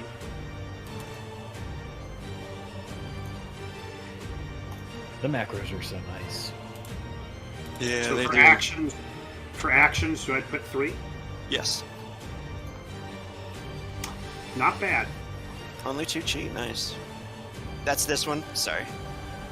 Yes, that'll be the temple guard, because he thinks Duragar will be able to take out the crossbowman. Yeah, he's got the cut across his face from the lizard man's. Wounded him. He's hit. Sweet. All right, so damage. This is War Gloves and Chi Strike. Submit modifier 0 Power times 3. power 3. What does that look like as you take him out? Okay, so I picture like, all right, so the wagon like bumps and lurches and Hum catches himself, and I picture like the temple, maybe like the wagon bumps into the guard, and so what he sees is like Chance, and he just like wraps his hand around the temple guard's head and just like smashes it into the wagon 3 times until he goes unconscious and just like tosses him off the side of the road. Nice. He goes tumbling, rolling off the road. That's it for Humnahar, yeah? Yes. And the temple sergeant. Now, question for this. Me and the temple sergeant have the exact same role. Is there at any chance that I could yell out something during his turn? Like to slow him down for a second? Just make him second think something. Yeah, sure. What do you want to do? Because that's, shouting out something small is a 0 action type of thing. Wait, he's just an idiot. Hold up. Go ahead and make a charisma check. Alrighty.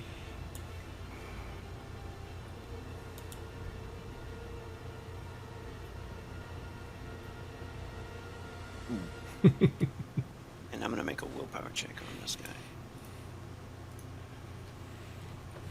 So this is a resisted roll. His target number is 6, which he fails. Wow. He jumps off the back of the horse as that Templar's riding, and then he seems to be like pulling his weapon out and looking intently at the lizard man like he's about to maybe strike him down or something, or at least do something terrible to him.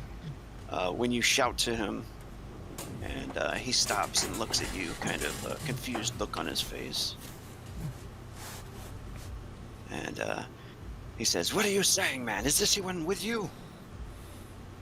He was my guide. He is an idiot. This man probably thinks 2 + 2 = blue. He believed every word they said.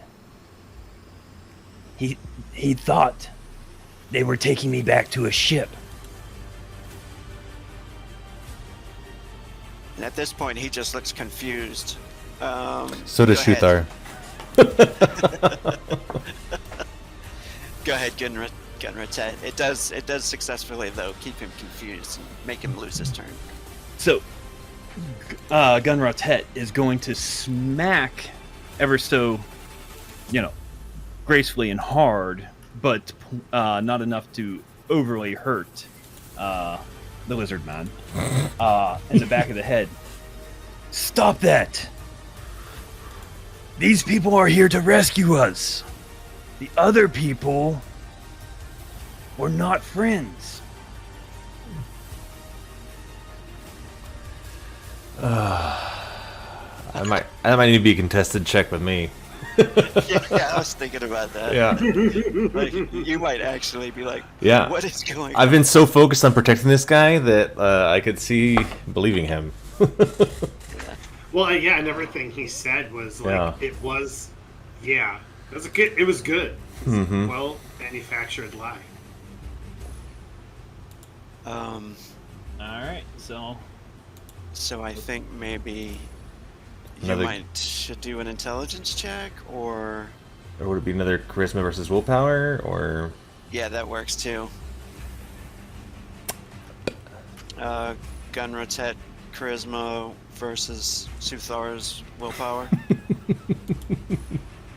I should have said intellect because I have or willpower. intelligence makes sense too. All right.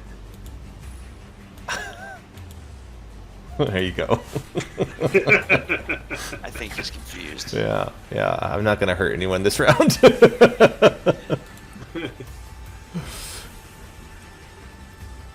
Right, Suthar. So yeah, that's Or, Shuthar is confused. He says, "My job is to keep him safe. You will not hurt him, then I will not hurt you. This is. I keep my word."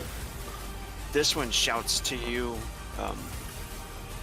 Actually, shouts to Gunratet because now they think that Suthar might be an idiot. I think this guy shouts to Gunratet, "You are not with Marcos." Who is Marcos? Is he one of the men that captured me to sell me to slavers? And he looks back towards the wagon. The one driving that wagon. Then he was one of the ones that captured me. Oh He no! looks back to the Red Templar and he says, "We need to go. Pick me up." And he yells at the other Bronze Templar. He says, "Let's go. Forget these fools." So we're going to go to the Temple Scout. He was dead, laying in the snow. It is Yay. Duragar. Okay. I guess for the crossbowman then. Humnahar's relying on me. I need to take him out. So I am going to do 2 actions to aim and deadeye him, hopefully. So +2, 2 actions. Oh, 12. Maybe. Did you forget to spend maybe points or something, or add points even? On Frenzy and stuff like that? no, I only had 1 frenzy left, I think. Okay. So I've just spent it. Yeah. So you have 1 action left. Do you want to do just a single shot? I Quick will. one? Yeah. Yeah. Okay.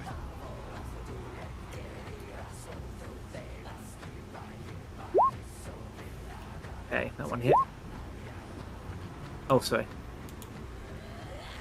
I was That's a looking at the miss. defense. I was looking at the defense above. Darn it. Who wins Yeah. ties? It looks like they're gonna leave. The Bronze Oh. Templar and the others. He was gonna kind of cut you loose, but he starts to take off. You do have an attack of opportunity if you want to try it right here, or do you want to let him go? I want to let him go at first. Okay. I need the Red Templar and the Sergeant to go. All right. I Let me think actually move the these Shuthar may have reloaded his bow, perhaps even to aim it at our friends driving away. Out of confusion. guys.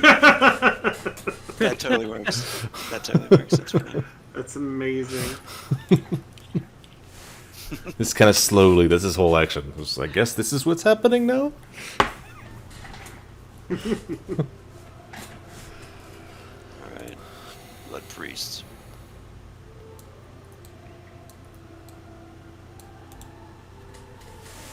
There we go. Blood priest is gaining.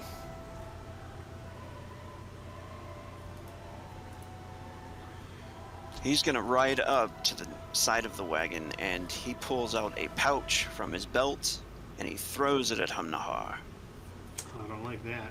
Don't like that at all.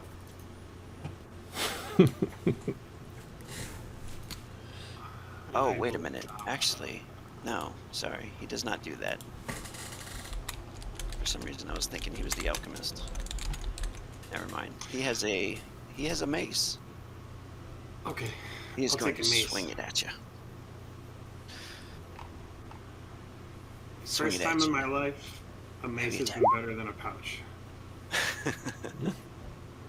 The last Okay. potion that flew at you did like 120 damage. It was ridiculous. Nice.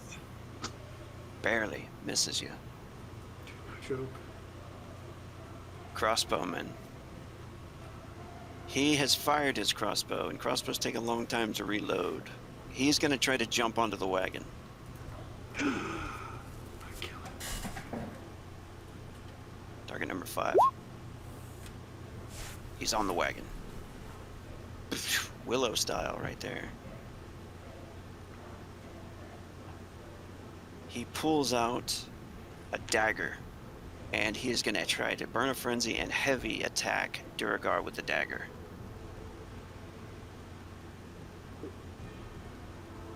Right, try and dodge. Yeah, sorry, that's 2 actions. 10 coming at you. Okay. You could block with melee if you wanted to. You throw your bow up. I mean, Isn't that allowed to break the bow? it possibly could, yeah. Yeah, I'll try and dodge. Try and dodge. That Oh, is a Heck critical yeah. defense. Whoa. he moves well for a stocky fella. Awesome. What do you want to do in that case? You get a riposte action at him. Yeah. Can I? What have I got? I can't really fire the bow at this range. Can I just try and stab him with an arrow? Like an improvised could. weapon. Yeah, you could. Okay, let's go for. What should I count that as? Like my bone knife, or is that? I would just say, use the same bow stats. Okay. Hit with the try bow. He's good with arrows, probably too. Let's do that. Not great. Alright, he tries to dodge. And he does. You guys are like struggling there on the back of the wagon. It's an epic struggle. He's trying to stab you with a dagger, you're trying to stab him with an arrow. And it is the Red Templar. Same thing, Suthar. You do have the chance to kind of do a pull-out attack or a attack of opportunity at the Red Templar, as she seems like she's about to pull out and take off. I think my eyes are fixed on gun Ra. No, I would not be quick enough to. I'm very confused by this whole thing. Okay. Trying to read my companion here. Alright.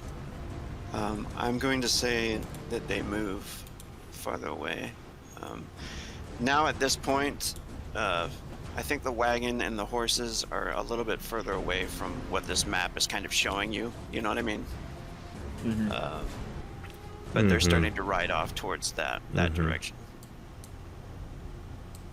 You guys did. Nice It is meeting Mark. you. I liked your introduction. You seem nice. Hey, there are a couple of horses sitting over there in the snow.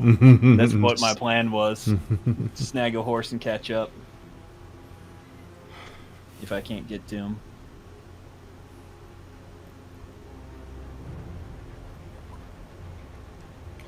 Well, we probably have a pretty good distance between us and that other crew in the back. That's true. If we could take care of what we got, we should buy enough time. Yeah, that's what this whole tactic was to buy time for you, split apart their forces.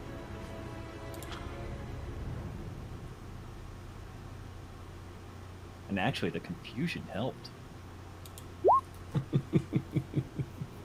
You're welcome. You're welcome for being confused. Yeah. This is what I contribute to the party.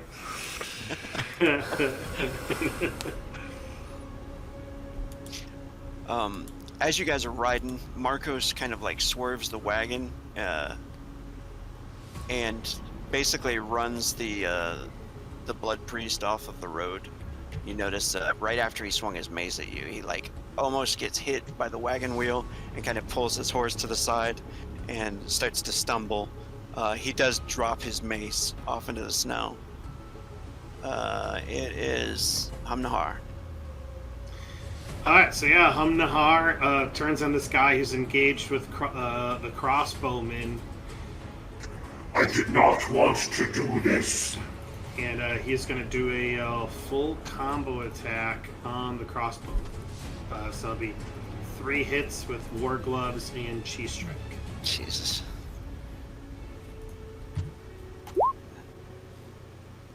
Big spiked gloves. Crossbowman is now outnumbered. He suffers a -1 to defend. And he is hit. Ooh, that is a big.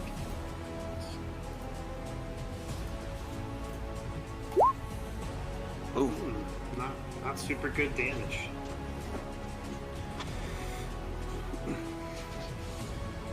Not enough to kill him, but Jeez. what's that look like? Yeah, I think he just he sees Duragar tied up, and he just hits him in the kidney, kind of knees him in the side, and then just punches him again right in the back of his head. Anything else from Hamnahar? No, not a lot I can do, so I'm good, thank you. All right. Temple Sergeant is just shouting out orders, so... Gunratet, what would you like to do? About how far would you say the Bronze Templar is from me? They just started taking off. Probably about 12 hexes.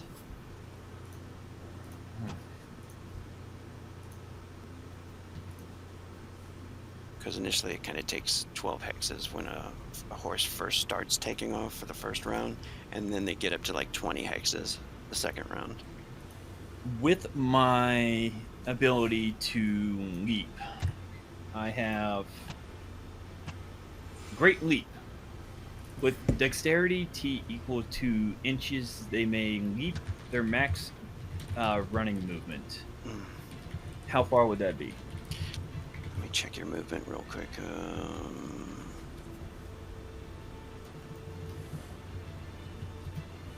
His movement is 6/12. He can jump that far. If he Alright. takes off running and jumps, he could possibly land on the back of that horse. All right. And that is what he's going to do. All right. He's going to take off running and just bound off the ground while in midair. maybe doing a flare flip, pull out his 2 dirks, landing hopefully on the Bronze Templar's horse Nice. with him. Give him a sneak attack, huh? Mm-hmm. Sweet. Just make a dex check for the leap. That's some serious pirate action. Yeah, I think you actually have a pretty cool ability to. Nice, perfect. The target number was 12. Because that's, it's a target number is 1 per hex that you're jumping. So it's a dangerous jump, but you did it like a champ there, and you're exactly where you want to be. Just then, I bring my knives around the back of the guy's neck, well, in front. I'm coming from behind, and just try to slice his neck. Sweet. And go ahead and roll the attack. You can do a heavy attack, and since it's a sneak attack, he can't dodge it, but you still have to roll your attack because it could be fumble or it could be crit. Right. But right now, you're going to have a power 4 damage on him Nice. So if you successfully hit. So you just click on your token, go to attacks, and then click whatever weapon you want to attack with. and then a modifier of 2 since I'm doing a heavy attack, right? No, that's for aimed attacks. Oh, okay. And actions too. That's it. Yeah. That's a hit. Oh. And This is I'm gonna also, since I'm dual wielding, using the other one, it's going to take a 1, so it's going to be a light attack as well. Okay, so actually put 5 power damage in there. I like that. All right. And here's the other dirk. It's still a hit. All right. For the dirk. Yeah, you go to damage, and then just hit enter for modifier, and then put a 5 in there for when it says power or multiplier, and then hit enter. And hopefully it rolls. So how do you kill this guy? Like I Golly. said, I just reach around from behind him with my knife Decapitate him. and just 2 dirks coming right through his throat, and I guess I'd nearly headless Nick style, nearly decapitate him. Just his head is hanging on by a flap. The Pez dispenser. Nice. And you take control of that horse, huh? Yes, I do. Dude. That was Shoving pretty him. amazing. Shoving him to the ground. Nice. Suthar. Oh, Shuthar is so confused by this chain of events. I was sure we were with friends, and then I jumped off to save him, and then he said that they were our captors, and then he killed one of the guys who was our friends, and now I'm just very confused. He's a Shuthar simple man in a complex world. Shuthar has his hand bow cocked and ready to fire, but his only ally just killed these other guys. I'll just yell at him. That's this is 2 times I've saved your life. You do not call me dumb. This is not nice. Yeah, I suppose The I'll. first guys are actually our friend. Yes. These guys are bad. Bad. These guys are bad, and I will fire at one of these guys. The sergeant. Yeah, whoever's closest at whatever range. And again, I would like to, just because I have all this frenzy to spend, I'd like to spend frenzy to make it more accurate, if I may. Yes, you Okay. can actually do that. That I give you a +2 to hit, so Okay. just 1 frenzy. One off your red frenzy. bubble, Mm-hmm. and then you got a 2. You can put a 2 on that modifier to hit with your bow. Okay. 2 modifier. Regular 2 actions. Yes.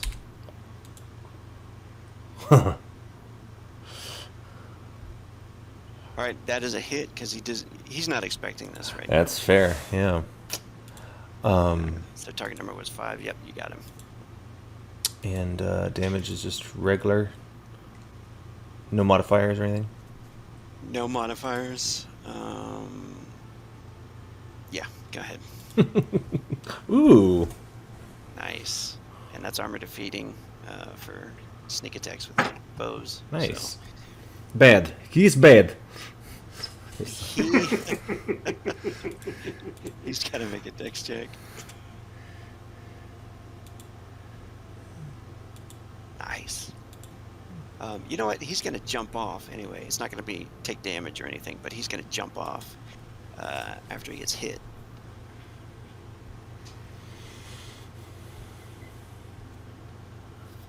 So after your bolt flies into his back, he shouts in pain, ah! And he spins around and he yells to the others, "Kill Marcos!" And he jumps off. He hits the kind of, the road and like in a roll. And he looks like he's coming towards you with gritted teeth, Awesome. He is bad. Duragar. Okay. Duragar, I guess Duragar is going to drop his bow and pull out his axe. He can drop it in the wagon. He's going to pull it out and fight like a dwarf. So I guess that's one action, is it? To draw, yep. Draw the axe, yep. Okay, so then I'll just do a single attack. Cool. An axe. 12. He looks a bit nervous now, and tries to dodge. He does. Oh, he does. Bummer. Call to the dwarf gods. Or go. You're good. No, I'm good. Okay. I'll save that for when I really need it. Yeah. Alright, that guy's dead. Blood Priest, he's gonna try to come back. Shouldn't be a tough roll.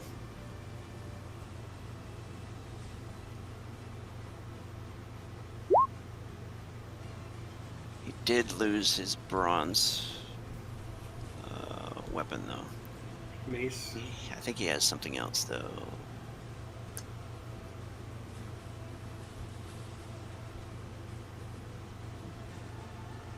You know what? He's gonna try to ride up and jump on too.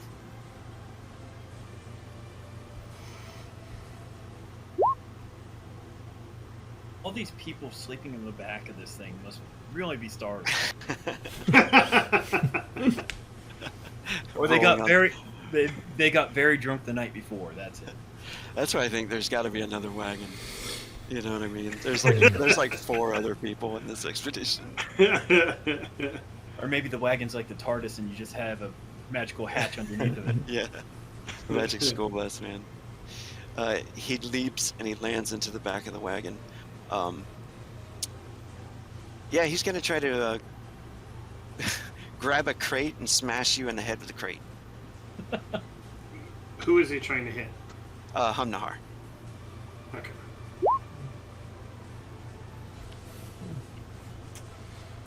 Okay. I'm going to go ahead and try and defend against that with a, you know what, let's parry. That'd be fun. And either way I'll get hit, right?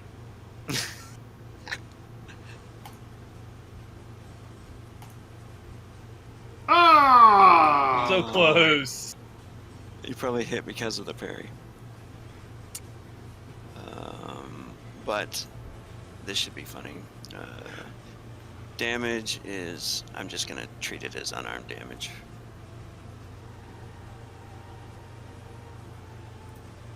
That macro's not working for him. Must have messed that one up. Here we go. Hey, D12. Can I ask a quick question? Only because it has a reference on this. My roll was a D20 -1. I'm wondering where that -1 came from.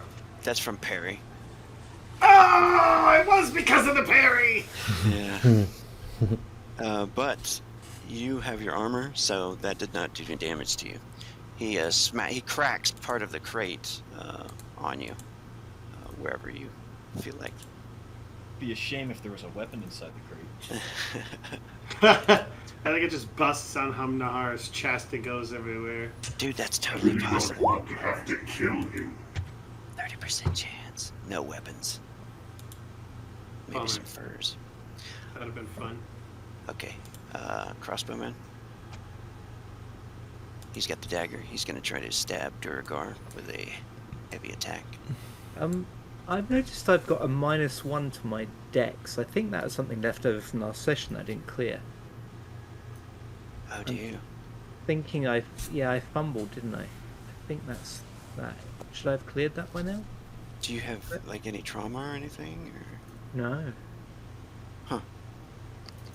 Are you wearing too much armor, I think maybe? so. Oh, maybe that's it.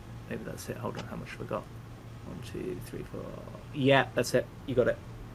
It's legit. Thank you. Alright, here comes a heavy attack with the dagger. That's a 9. Okay, I'll try and parry it. Melee. Nice. Yeah. Nice. Nice. Red And Templar. Duragar will look at him and go, say,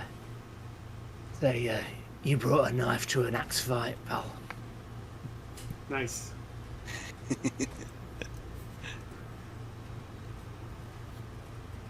Red Templar, she looks back at the sergeant, and then she looks over to see one of her friends get gacked, stabbed in the throat and thrown off the horse. She's actually going to charge right up next to you and swing her, what was it, short sword. All right. This is going to be 2 attacks, quick attacks. First one is a 7. Second one is a 9. All right.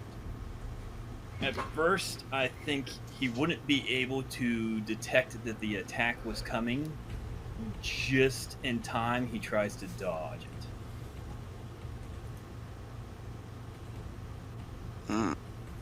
Got hit. Got hit. But the second attack, I am going to say after the hit, he would notice it coming, so he would probably pull up his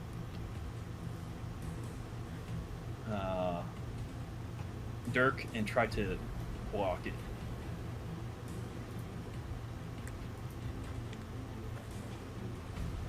Nice. So you got hit for, you only take 5 because your armor soaks 8. So 5, the blade catches you, we'll say right leg. Makes sense. And then when she swings back, you're able to block it with your knife. Yeah, my dirk. Yeah, sweet. And it is Marcos. He looks back and he shouts to Duragar and to Humnahar. Are you all right? Duragar will call back. Aye, just dealing with a little problem back here. You just concentrate on the driving. Oh, nice. He says, yeah, and slaps the reins. All right, Humnahar. He heard. Okay, so yeah, Humnahar is going to take a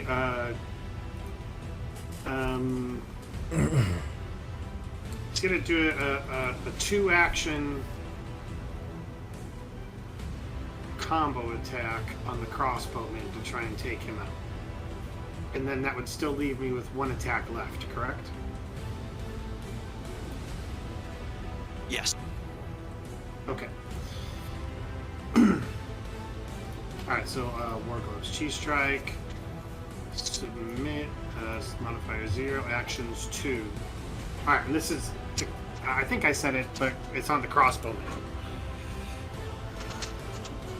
And he's struggling right now with Duragar, so he suffers a -1. Still, Taiga's defender.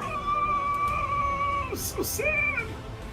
Okay, So then I will take that final action to just do a quick attack on the crossbowman to try and just kind of like break him out of it to try and free Duragar.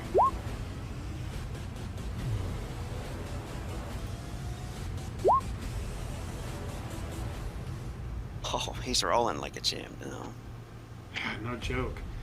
Yeah, Hamnahar is clearly frustrated. Do you want to burn frenzy? Looks like you got 2. Yeah, but frenzy does not replenish, correct? No, you'd have to buy more.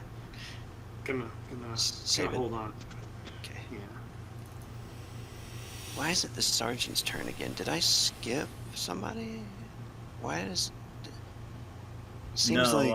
I think that's right. I think you pulled the dead off there. Oh, okay. The sergeant is running. I think I said before that they were about 12 hexes away, though, right? Yes. He does not have the movement to get there, so he's actually going to be right about here with his. Let me see what blade he's got. Yeah, he's going to be running at you with a short sword, and he's just gritted teeth, yelling war cry, coming at you with that. But he only makes it to right there. So, and now these guys would actually be quite farther away. Mm-hmm. Kind of keep it somewhat realistic, I guess, in our heads as much as we can. And it is Gun Ratets. Gun is going to take his dirk and try to cut the leather strap to the saddle on the horse. That way, hopefully, making the rider fall to the ground in a startled surprise. Now, I am going to use a single attack for the strap. You mean you're talking about the saddle? Yeah, I'm going for the saddle strap. You know, the one that actually holds the saddle to the horse? Yeah, that's pretty tough strap.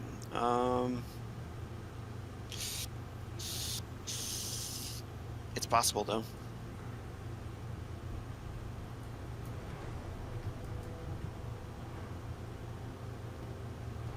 Now, do you want me to first roll with attack, which we're going to do dirk with Yeah. fire? I would probably recommend like a heavy attack, and Yeah. then that'd And be then 2 I'll- actions. Then I was going to use the light attack to try to knock the Templar off. Okay. Yeah, that's cool. Oh no! Natty 1. For this, you just click on the fumble from melee. Yeah, makes sense. Yeah. So I guess it gets stuck between the strap and the horse or something, or maybe on the buckle, or. Mm-hmm.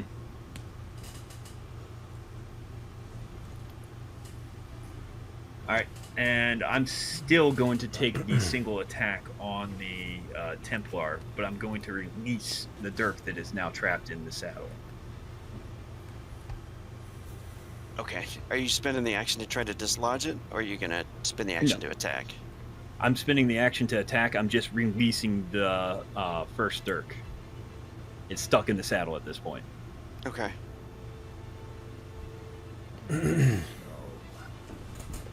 Second dirk.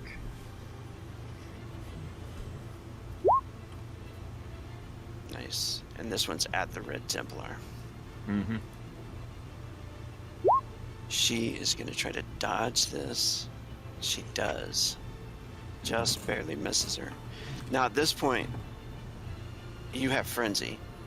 You Yes. could burn 2 and do a heavy attack at her again. I'm actually going to take my movement action and try to turn the horse around, pointing it towards the temple sergeant. Okay. Attributes. And at this point, you're at frenzy, so you can't move anywhere. But That'll be next round.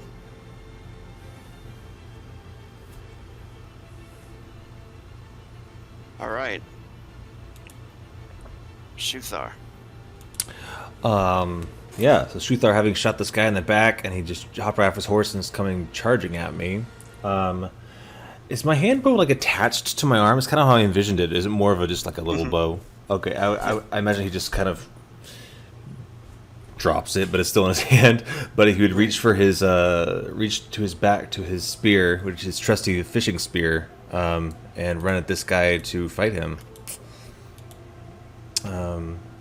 Again, this guy was running at me. Do I have the movement to grab a weapon, run at him, and attack him with strength, with the power? What do you call it? Yeah, you could. Heavy attack? Yeah, heavy attack. I think unless you have quick blade, the talent, if it takes an action to pull out your weapon. Oh goodness, where do I put those under abilities?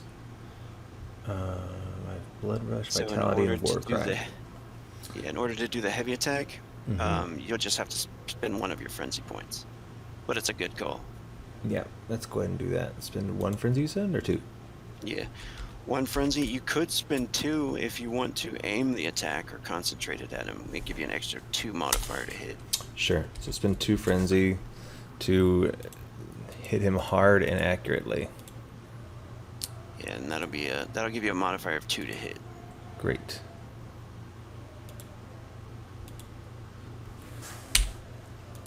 And then 2 actions. That's correct. I believe in you, Brandon. Who's Brandon? I believe in you, bees. All right. He is actually going to try to block with melee. Let's see.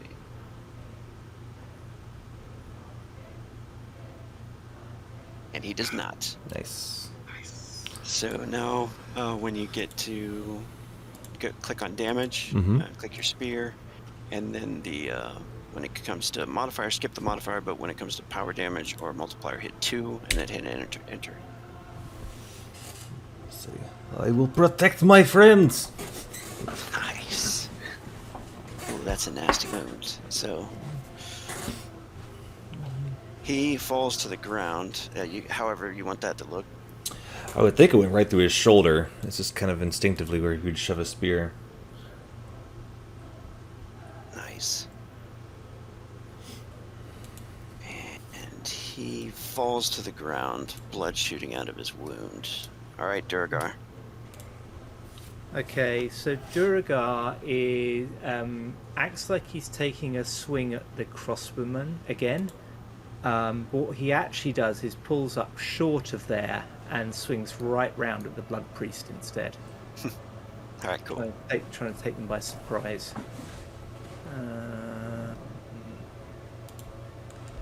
So is that just a standard attack, or do I do anything different? You know what, go ahead and if you have it, go ahead and do a concealment check. Okay. If you don't have concealment, that's perception. It'll be resistant perception. I do have concealment. Okay. Sweet. So your target number is... Oh, Jesus. Oh, man. dude. I rolled a d10 plus a d8 and got 2. Oh, no. Man. Oh, that's terrible. However you want that to look. I mean, he's going to see it coming for some Yeah. reason. Duragar, the blood priest moves, and Duragar actually turns and tracks him with his head and looks exactly where he's going to strike. So he just gives it away completely. So he swings at him while still simultaneously shouting, "Shit!" Is this a heavy attack? Yes, it is. Yeah. If nothing else, than because he's really annoyed with himself. Roll an axe. 0. Actions 2. Oh no! No! Do you want a dwarf god call? I think I will. I think I just have to. Okay, spiritual influence. Let's do it. Modifier 0. No. Oh man, I need to give you guys some spiritual influence. Right. He dodges that attack. That's it for you, huh? Yeah, do I have to roll a fumble or anything? Oh, yep. Thank you. Okay. Yeah, so Duragard overswings and stumbles on the back of the wagon as it's jolting about. That makes sense. Damn it. The Blood Priest. I think because of that, maybe he thinks maybe you're a better target for him right now. I was going to say incompetent. Yeah, that's perfect. He's going to try to heavy attack, kick you off the side of the wagon. Darn, I was thinking of doing that to him.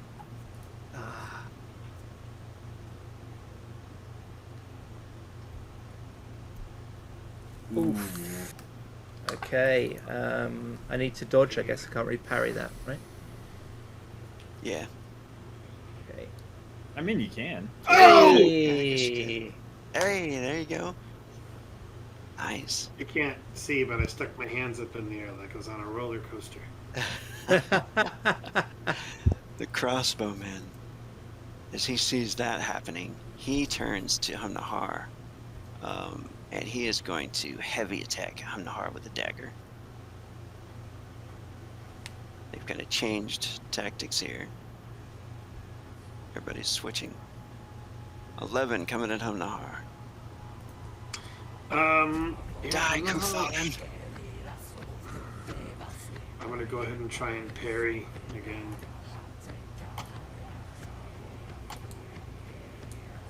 Bummer.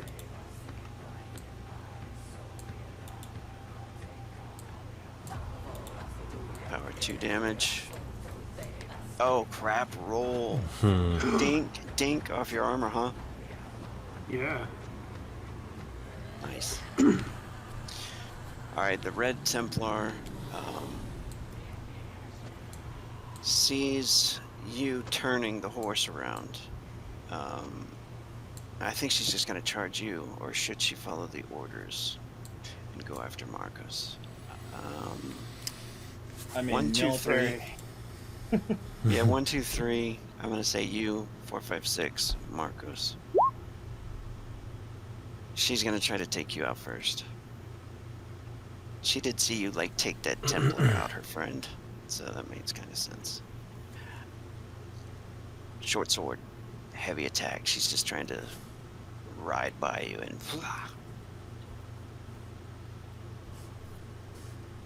Don't get hit by this.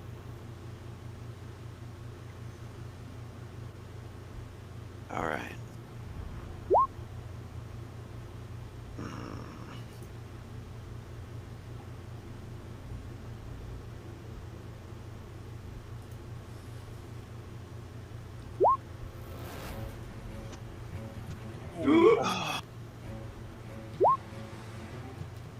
Minus 8, 32. Alright, with that you're gonna have to make a dex check, or, yeah, dex check to stay on the horse. Which is target number 4.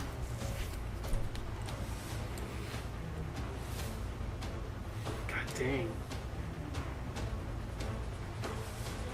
Nice. Good, but that was a hell of an attack. A hell of a hit. Your arm, I guess.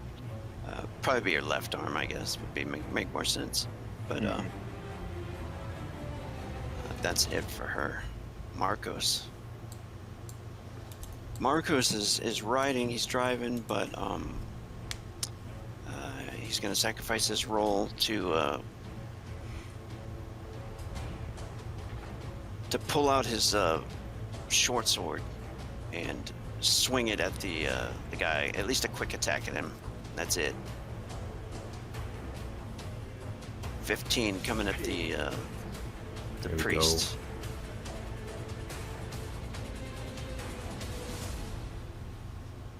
There you go. Hey.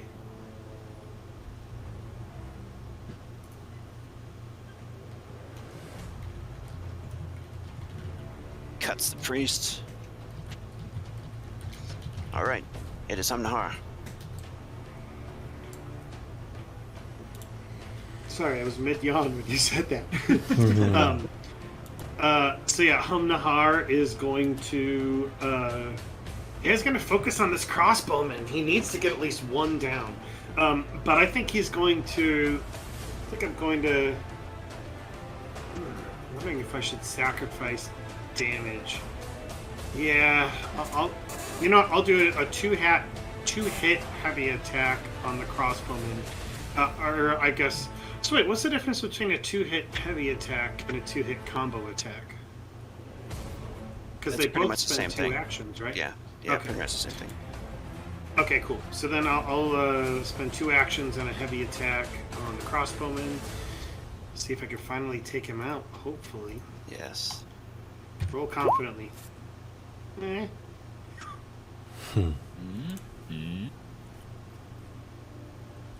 a hit. Nice. That is an armor-defeating hit, too.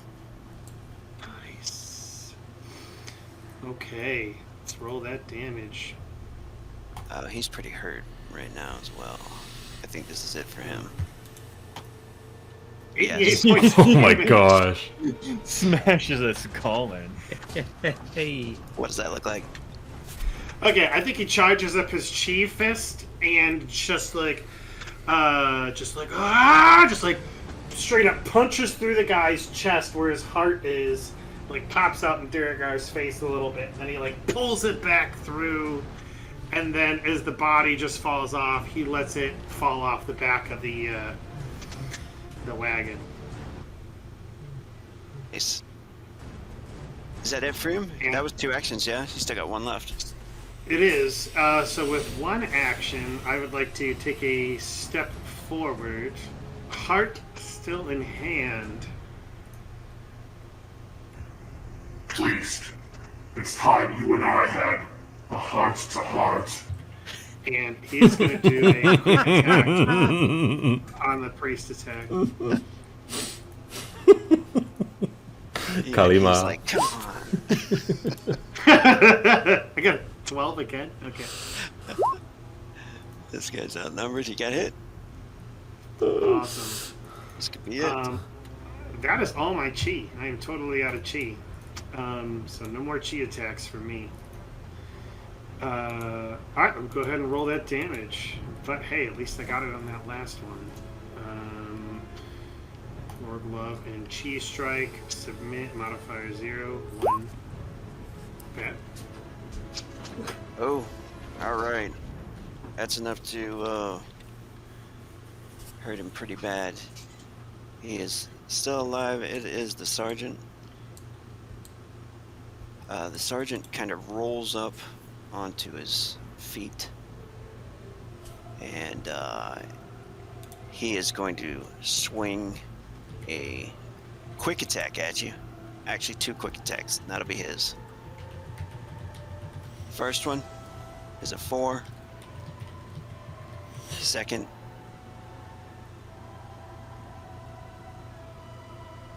is a 16. Wow. How does defending work against multiple strikes? Basically the same. You can just choose. Okay. The 4 is a good one to parry Mm-hmm. because that one is a low, kind of crappy attack. Yeah, that's what he would And try to parry with his what's it? Yeah. that spear. I can't. With the spear, yes. Oh yeah, he's got stone spear. Mm-hmm. So that is a successful parry. That's going to give you an extra +1 to hit him next time it's your attack. Nice. And then you got to dodge a 16, which is probably a good one to block or dodge. It's up to you. Yeah, let's try to block. See how that works. I haven't blocked with a weapon yet. Let's try. Miss. He hits me.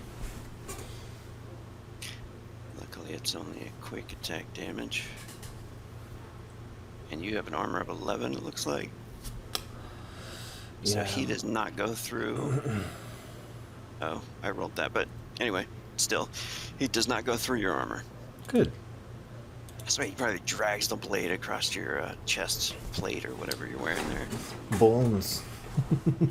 Bone plate. All right, Gunratette. It's your turn. The horse now bearing down and pointing right at the direction of the Templar sergeant.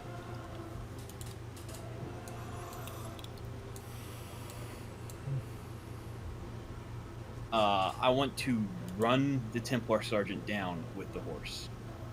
Okay, yeah. I'll move. Oh, there we go. I'll move this guy back over here. All right. Like, I just want to absolutely run him over with this 500-pound beast. Just charge through him. All right, let's see here. Manchester, you're really putting Rogue through his paces today. All right. Pulling out all the rules. All right. This is going to be, if you don't have the riding skill, it defaults to your dexterity. So go ahead and roll your dexterity. This will be a All right. trample maneuver.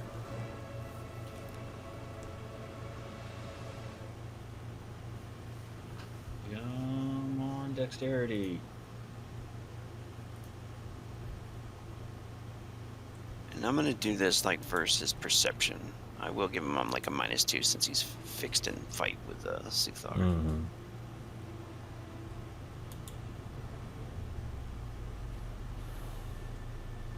That's a fail. Nice.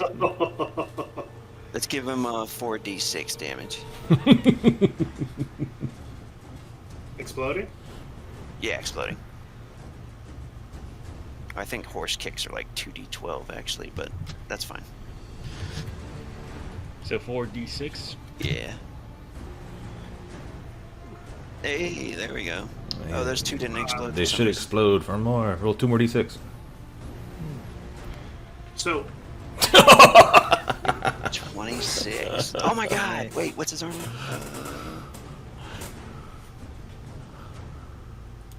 Temple Sergeant. What's the Temple Sergeant's armor?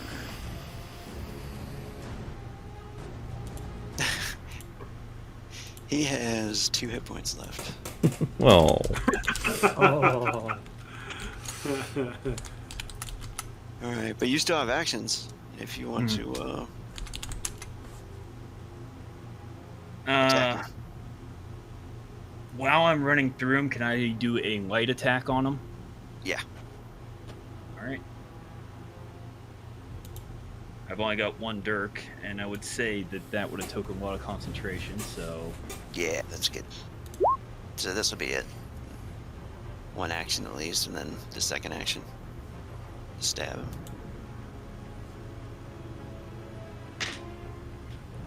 all right.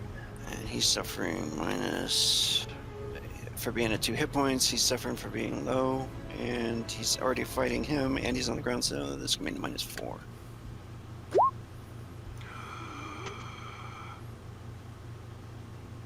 Damn. Alright. He's still able to roll to the side of the blade. It is... Suthar.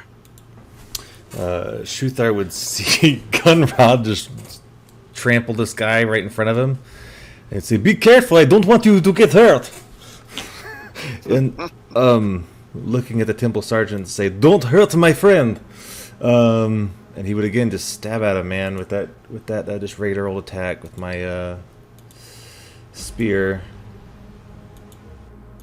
I guess, yeah, just regular attack. I'm burning all my stuff. 17 to hit. Yeah. He's at 4. Got him. Nice. I think this is it. I think this is it for the Temple Sergeant. He was the toughest one, but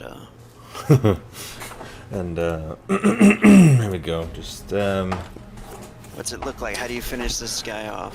golly, I will tell him, you have been bad.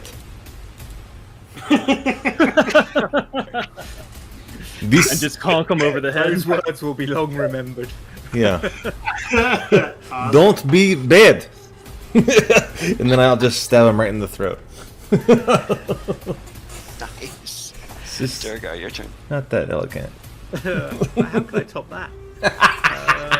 Such eloquence. Right. Okay.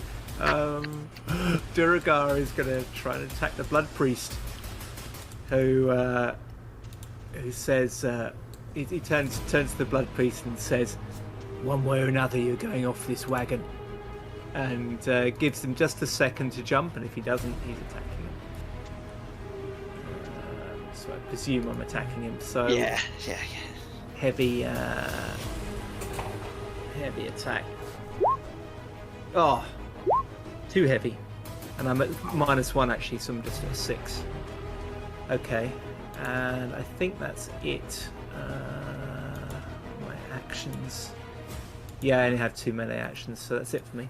He is going to heavy. Oh god. He doesn't have any weapons. He's gonna just try to like smash the crate over Marcus's head and knockout blow him. Oh man, that would screw us. Just heavy attack. 50-50. I mean, not necessarily. We got the numbers knocked down to manageable. Red Templar. The Red Templar sees what's happened, and the Red Templar, she takes off. She turns the horse towards the hills off the side of the road and bails. I mean, if anybody's got like a shot or a projectile weapon, they could try to hit her. I would say once, but she's taken off. Marcos. I would say Marcos is going to try to heavy attack. His short sword. It's supposed to be 2 actions. And the priest is outnumbered heavily. Uh-oh, this might be it. I think so.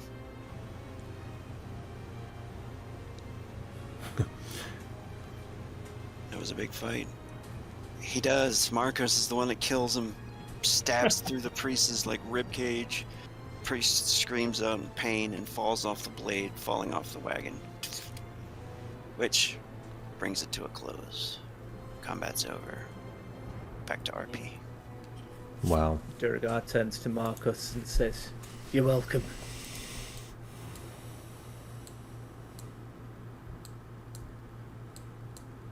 Marcus nods and he says, "Whoa, whoa, whoa." And he pulls the horses to a halt. We have killed many more with this damn scroll.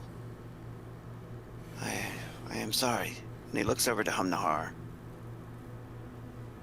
Because he thinks that it's... you've brought it up a couple of times, I think, at this point, about the scroll, you know. And he seems to, like, touch his shoulder bag.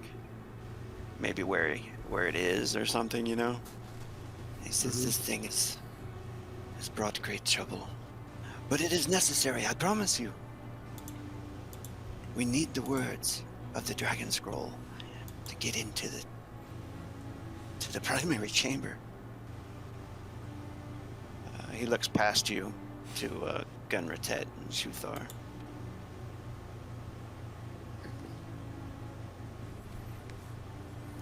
Well, what's done is done. They're after us now. So, Duragar will look Humnahara over and see. Looks like he's not looking a lot worse for wear than he was before.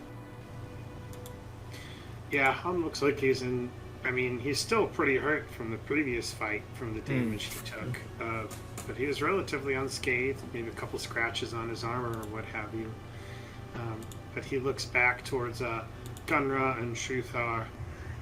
Marcos, we should go to retrieve our friends. I hope the words on that scroll are worth the price in blood that has been paid for it. Duragar will add, "Oh, we should check the bodies too. They might have healing herbs or potions or something. Yeah, might make the difference with your wounds." This is a good idea. And what kind of discourse goes on with Gunratet and Shuthar as they're coming back? Well, Gunra would probably ride up to Shuthar, hold out his good arm right now because his left arm is tattered and wrecked from a blow.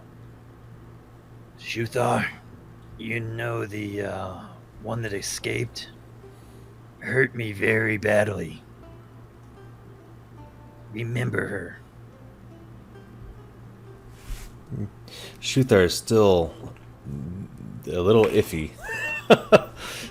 Confused. He says, I will remember. You deceived me. I did not deceive you. I deceived them. Yes, you deceived them, and they were bad. Yes, very bad. They were trying to hurt our new friends. This is good. We did good. Very good. Quickly, we should grab what we can off of these ones that are close by. Shuthar is kind of looking at his spear and kind of wiping the blood off in the snow. Maybe grab you a horse as well. Yes. And I think we have meat now. Horses are very tasty.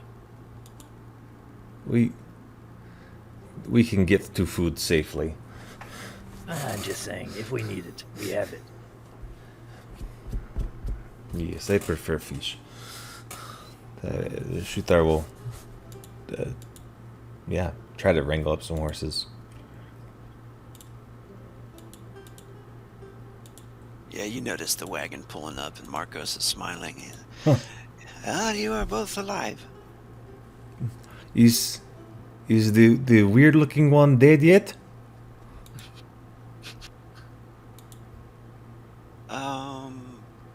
He looks over to Hamnahar. You mean Hamnahar? Yes. He is alive. And he points to you.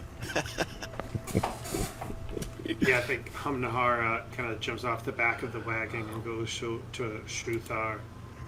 I can assure you I am very much alive. And then he looks towards Shuthar and does what he can to approximate a smile. But it probably just comes across as grotesque because he has 6 vertical mouths. And then looks towards Gunra. It appears your plan has worked. Yes, I at least managed to slow 3 of them. One did get away. And Gunra is over there trying to make a makeshift sling out of his jacket and brace up his left arm.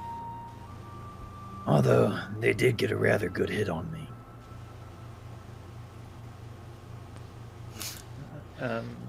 Duragar's searching the bodies for any kind of healing, because it looks like 2 people need it now, so does he find anything useful?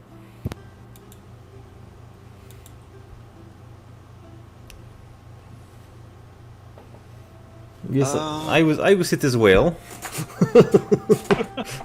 I'm gonna say, let's see here.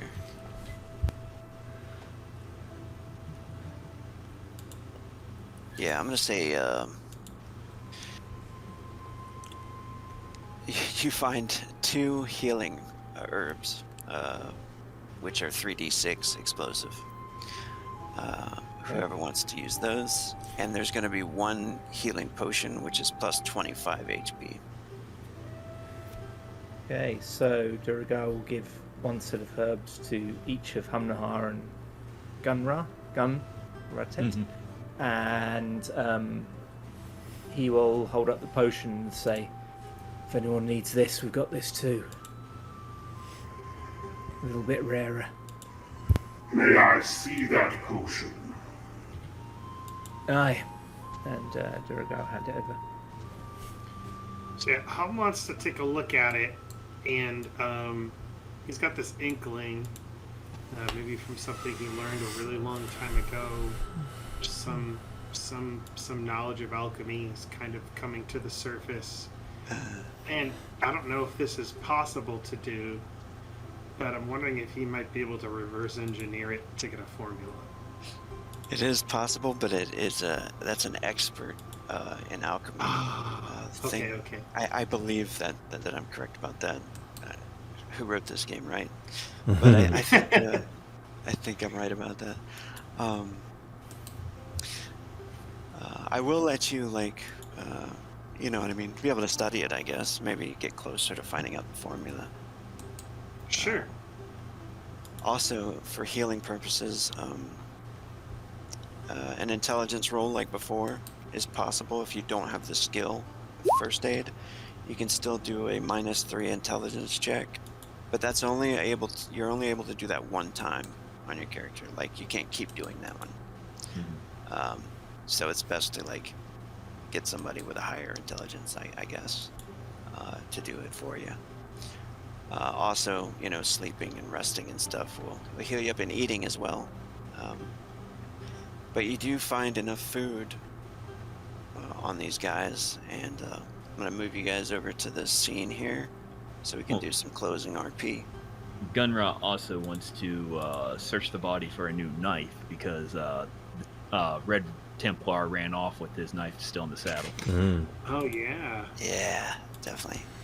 Yeah, you'll definitely find some knives here. I'm going to make a list for you guys for a loot table, and y'all be able to pilfer through that. All right.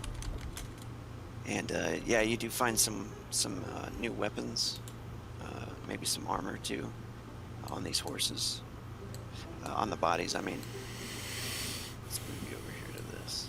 The horses probably would have some stuff on it as well. Right. Horses are great, very nice bonus themselves. Can make travels easier. Marcos, as you guys set up a camp for that night, he says, I believe that we have seen the last of the Order for some time. I do not think they will chase us anymore. No? And he looks over at Duergar with a smile, and he says, you have gotten much better with the bow there.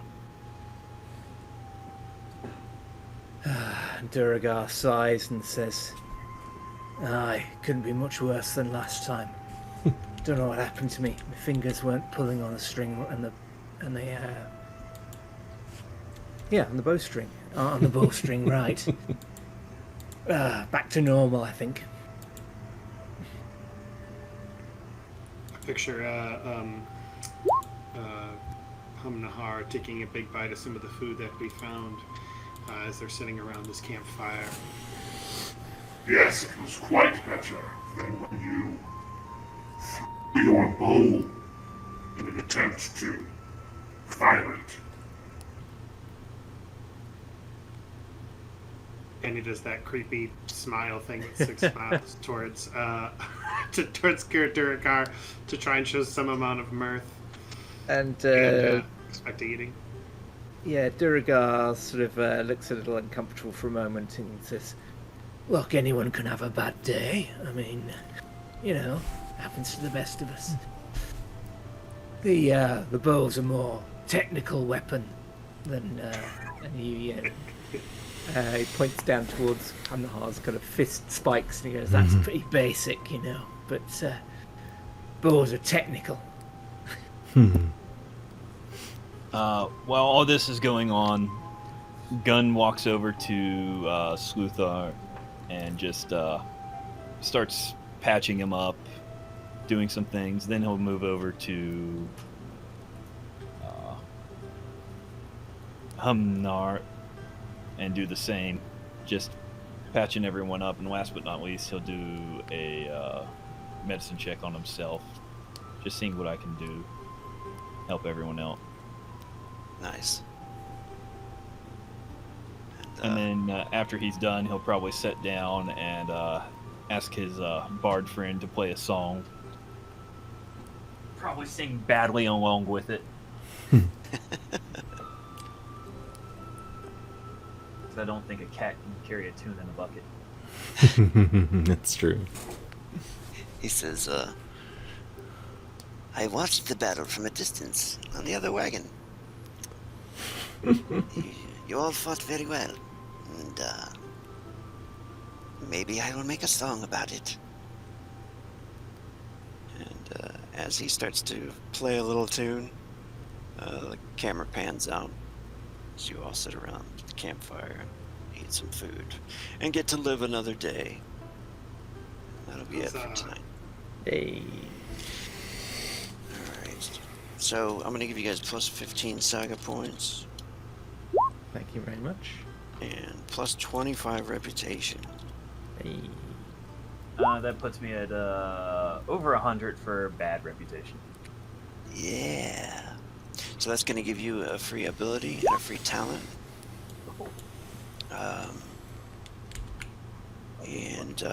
Remember to, when you get the saga points, add them to your saved saga and add them to the Total. max. Yeah. Yeah, the total. And that'll tell you if you went up a level or not. And then you can spend your saved one, because you guys are camping, so you can spend your points and buy new stuff. Usually you're only allowed to spend them during like a camp or whatever. If you have time to rest. Where's the rep and the character sheet? If you go, there's a tab for reputation. Ah, there it is. Thank you. And if you want to, you don't have to, but you can add it to good or bad.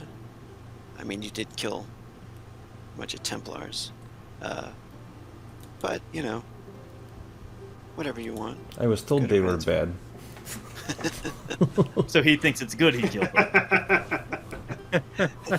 Because either way, it'll go to your total. You know what I mean? Yeah. So it looks like Suthar got 9 health back. Then what's his name? Humnar got the most, and I got 5. Oh, I got 13. Oh, wait. You should spend that 13 on someone else, because he said earlier that you can only use the intelligence check once, and you already used yours on me. Oh, that's right. So whoever was third should get that. Yeah, Make the then most it'd be me. Yeah. I Also- mean, were you wounded again? Who's that? Were you, were you wounded in that battle at all? No, I didn't get. Cool. Yeah, I yeah. had no hit point damage. Yeah. So you're right. Yeah. Shooter's only down 19 from that fight, so. Nice. And Gunra, I'd also go ahead and give yourself, use those 2 healing things, and make certain to add the exclamation point at the end so they explode. I think it's maybe it's 2. I think that was the point. D6 for eating a good meal, and 1 night's sleep is a D6 as well. So those are both exploding. You can get 2D6 for eating and sleeping. And then I'll have a loot, during the week or whatever. Sure. I'll have the loot table set up for you guys to snag stuff from. Nice. Thank you. Well, I hope you guys had fun. Yeah. Oh, I did. Had a lot of fun. Thanks, bud. Definitely. Oh, thank you a lot, man. Nearly was, level 5. It was different. It was an interesting It take. didn't explode. Just in the event, Oh, yeah. because we're kind of like resting, I'm wondering if I can look around the area for any birds that might be Yeah. helpful to me. But that might be foraging, right? I don't have that. No, foraging is for just for food, for like plant food and stuff and berries and stuff. So there is a table down here, medicinal plants. There it is. Do you see that? Mm-hmm. Medicines, and you guys are in the plains right now, so there is a 45% chance that there might be some available in the area, and then if there is, it's a target number 13 to find some, so it's kind of difficult out here, but Sure. let's roll. Or you want to roll? Do you want to roll 45% chance? You want to roll 45 or lower? So, really quick, just so that I'm honest, I don't have plant lore, so I don't know if I'd be able to do that. Do an alchemy check, that'd be fine. Okay. I got that. Oh, I can only get a 10 unless it explodes. So maybe I'll get lucky. Was the healing herb that we got a 3d6 or a 66? 3d6. That's what I thought. Oh, so I got under the number, but sorry. Go ahead. What was I thinking about?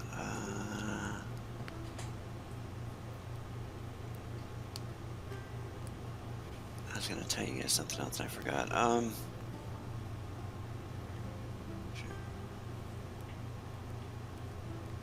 What do I do for bad reputation once it gets to 100?